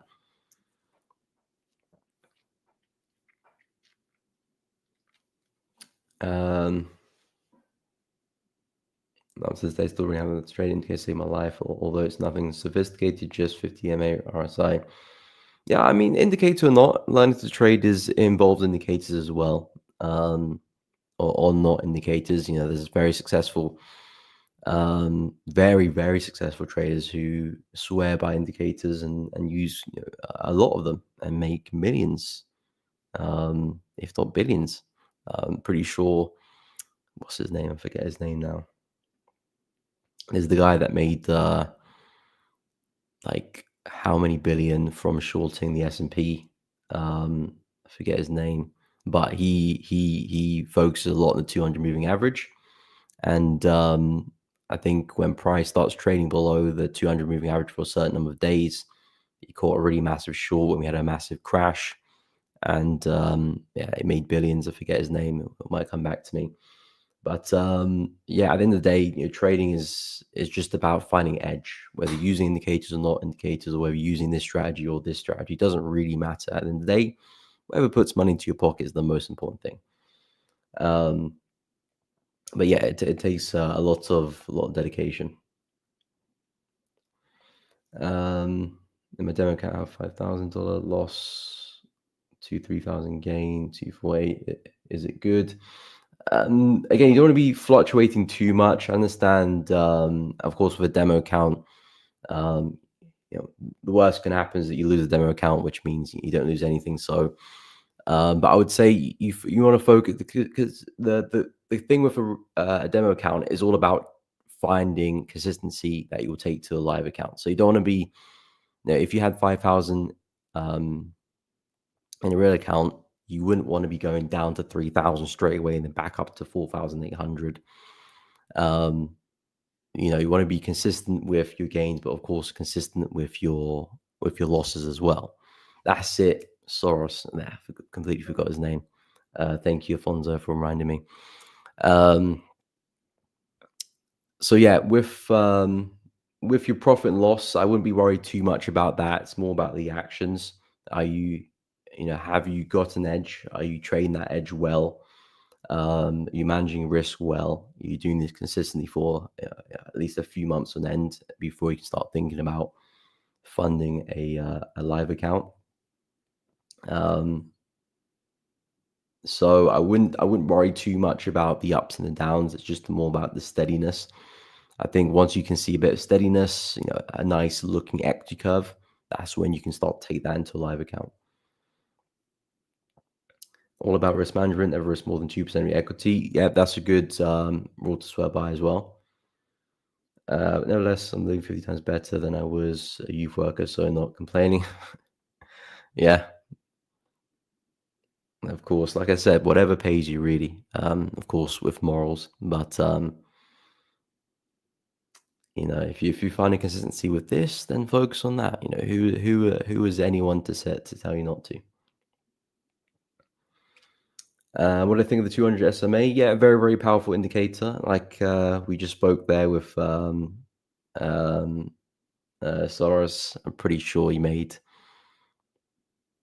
multiple billions. I can't remember the exact figure, but multiple billions just from using the 200. Well, not just from using the 200, but the 200 was a big part of his trading. Looking at price trending above it and trending below it, that was a big part of his trading, and he made how many billions? So, what I think of the 200, it's a good indicator. You just need to know how to use it well.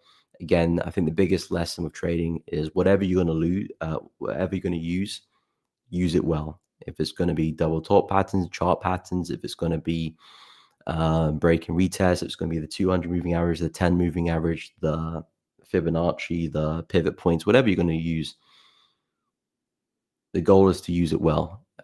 Doing simple things precise. That's how you do well in trading. Because all you need to do is look at the great traders what they do, their techniques. There's books on this. There's interviews on YouTube. Um, they very rarely talk about anything crazy. Of course, you got the quant traders who kind of crunch a lot of maths and have very complicated maths equations. Of course, that's not our game. But in terms of the technical traders, the fundamental traders, you can learn a lot from them. And most of the time, they're not doing anything crazy. They're just doing things very, very well and very, very accurately. So 200, very, very popular moving average. If you use it well, it will definitely aid your trading. If you don't use it well, it won't add to your trading, of course.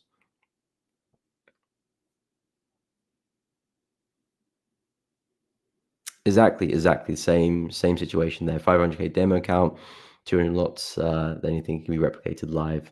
It's added into the story 100%.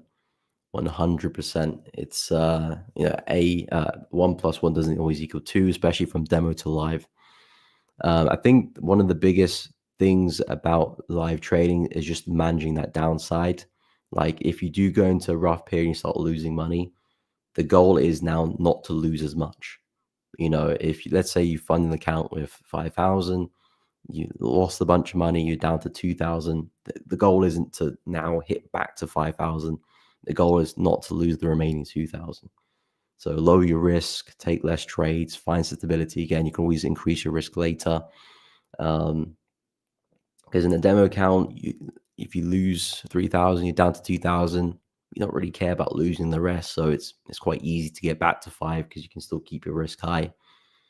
But yeah, live is a different ball game.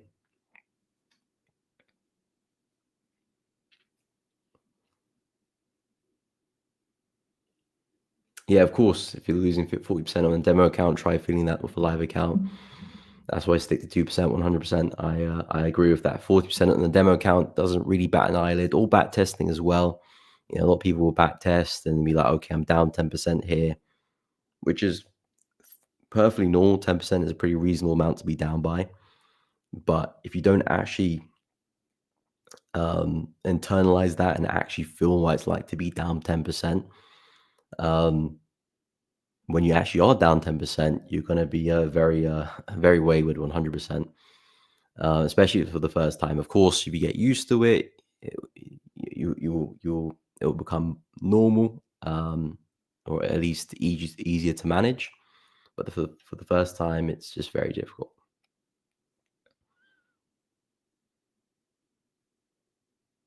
Oh, I didn't know that. To be honest, just using open and closed candles. Yeah, the point is that you can make trading work in numerous ways, but you just have to be good at it. Whatever you're going to use, just be good at it. And again, the best way to do that, at least from my experience, is back testing. But you have to be honest with your back testing as well. A lot of people kind of just do back testing casually. You want to be very, very thorough with it.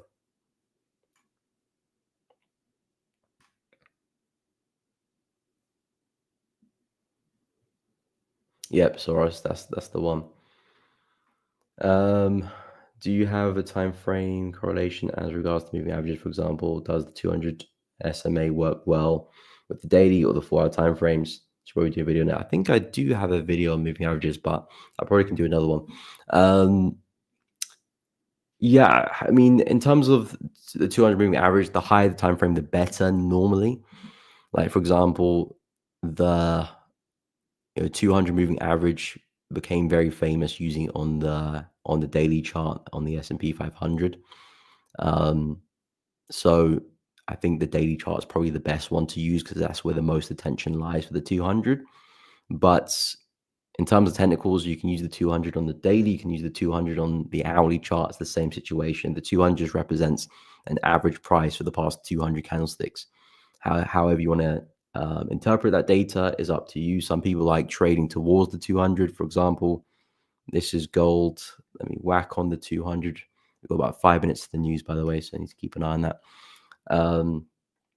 So, people look to trade the 200 in many ways. You can either look to say, okay, the price is now above the 200.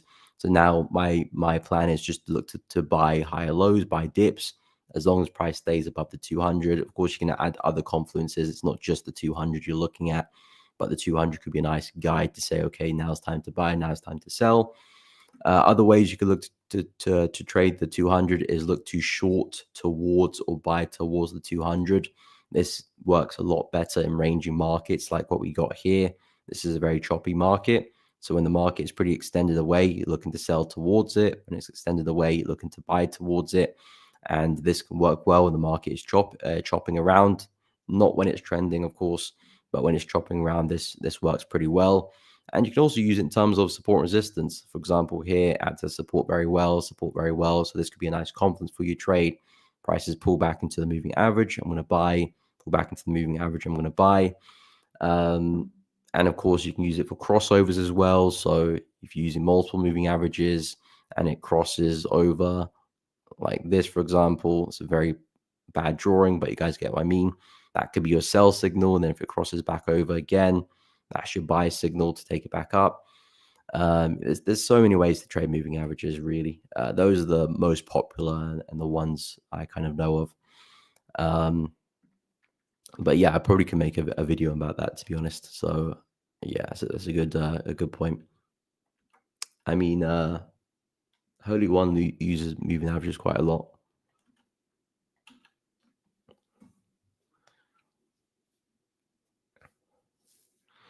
Okay, so let me get to pound, by the way, because at this rate, I'll miss the news. Okay, I'll get pound USD and we'll get pound yen on.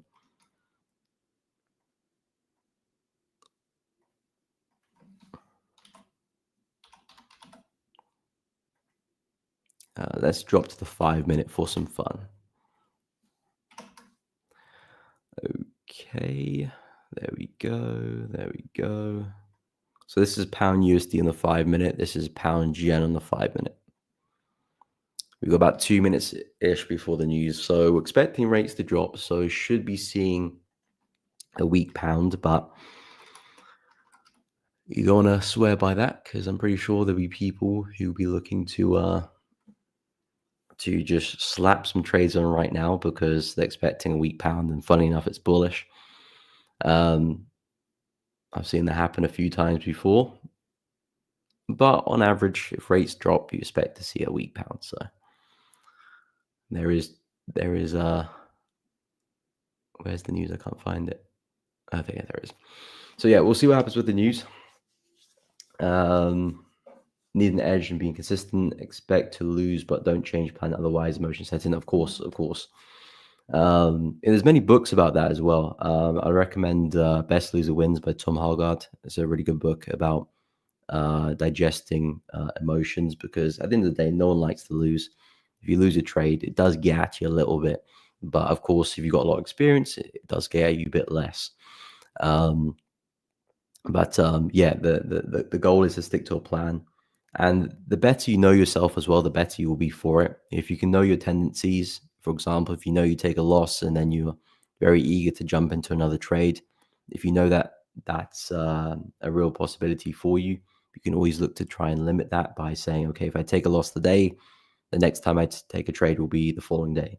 So by then I'll be calmed down, look at the markets in a more clear view, and trade my plan much better. And just simply making that change could avoid so many unnecessary losses throughout the whole year. Exponentially, that could be a really big game changer. So studying yourself as well is a good thing to do. Of course, once you've got your edge first, this is all kind of extra stuff, but important stuff too. But anyway, we've got the news coming out in about 10 seconds. Like I said, pound USD on the left, we've got pound yen on the right. Is anyone trading any pound pairs at the moment? I think someone said they're in a euro pound position. Oh my word, that was a big turnaround. I need to make sure that I calm myself, because this is the 5 minute chart. I normally look at the news like on the 4 hour or the hourly chart, which barely makes a dent. So yeah, if this is a big move, I need to measure it by pips. But yeah, price is absolutely dumping right now. Let me see the decision.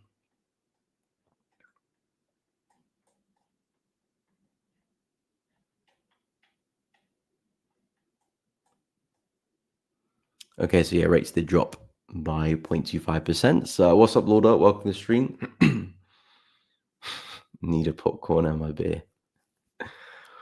I wouldn't advise beer though. I don't advise drinking and trading. Not a good mix. Yeah, it looks like pound is pretty bearish. At least the initial reaction. I would always wait for the whole hour to happen. I've seen many times where price has been bearish for the first half an hour, then it's pulled all the way back, left behind a big wick, and actually closed bullish for the hour. The initial reaction is bearish 100%, but whether that sustains for the rest of the hour is a different question. But yeah, pretty strong move. How many pips is that? I think that will make put things into perspective a little bit. It's about 60 pips, so it's not a crazy move. It's a decent move. I'd say anything above 50 pips is always a decent move. Anything above 100 is a big move. Except if it's a yen pair, then you're probably looking at 200 plus for yen, because 100 pips on the yen pair is like a standard day. But for USD anyway, 100 plus is what I'll consider a bigger move in the market. This is about 60, so it's a decent reaction. But like I said, we'll see how that continues for the rest of the hour. It could still keep dropping, but it could leave behind a huge wick. How are we looking on the hourly chart? So yeah, it's a decent candle. Looking very bearish there. How are we looking on pound yen? Okay, so pound yen is breaking through that floor there. Oh, okay. It was 60 pips, but price is just going to broken straight through that.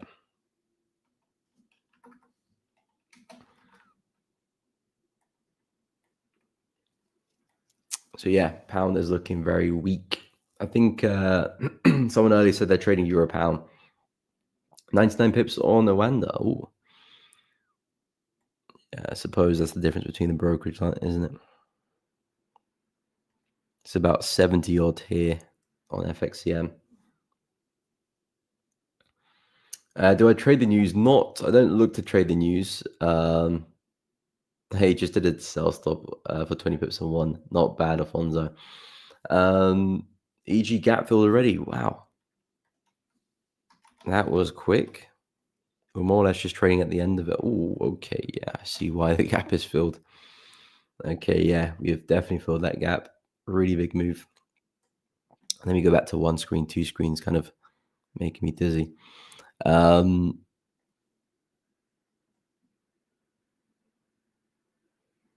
yeah, I don't look to trade the news. I can hold through the news. I can hold through the news, but I won't look to exclusively trade news. That's not really my forte. Yeah, I like to get into a trade like a day before the news and hold through the news, especially the big events. It's like NFP, interest rate decisions. If I can be in a trade the day before, that's great. But I don't like to trade just before because of slippage, extra spread, and just stress. It's unnecessary.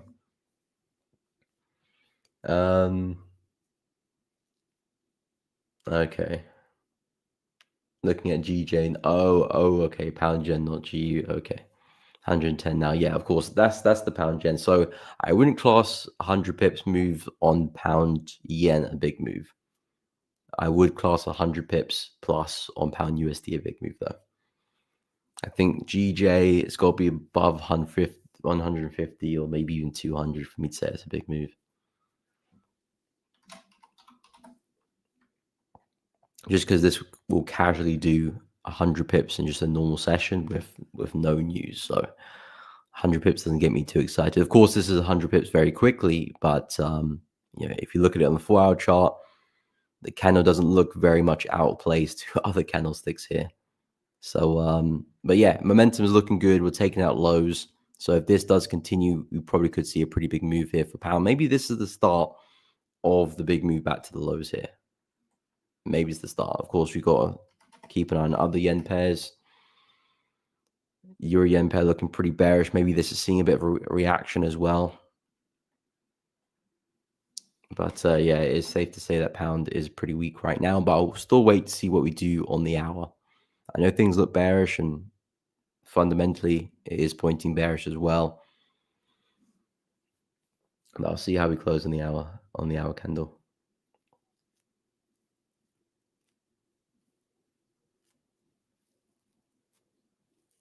Yeah, that is true, Nick. Just goes and fills the gap straight away. Above trading interest rate decisions, use sell by stop 90 pips away. Don't be greedy. 20 pips done in 20 seconds. Yeah, not really my style, to be fair, Alfonso. But hey, if it's working for you, yeah, keep at it. But I can see the logic there. I can see the logic there.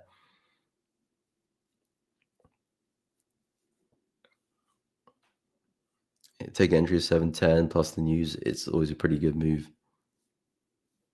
200 pips. Wow. Yeah, that's a pretty big move there. Especially if you can have like a 20 pip stop loss.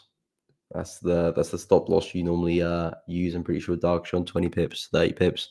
Even if it is 30 pips, you're still looking at like almost 1 to 7 there. Or pretty much a 1 to 7. That's with a 30 pip, 20 pip, 1 to 10. Of course, you're probably not going to hold the whole 1 to 10. You probably take some passes along the way, but it's still a very big trade either way.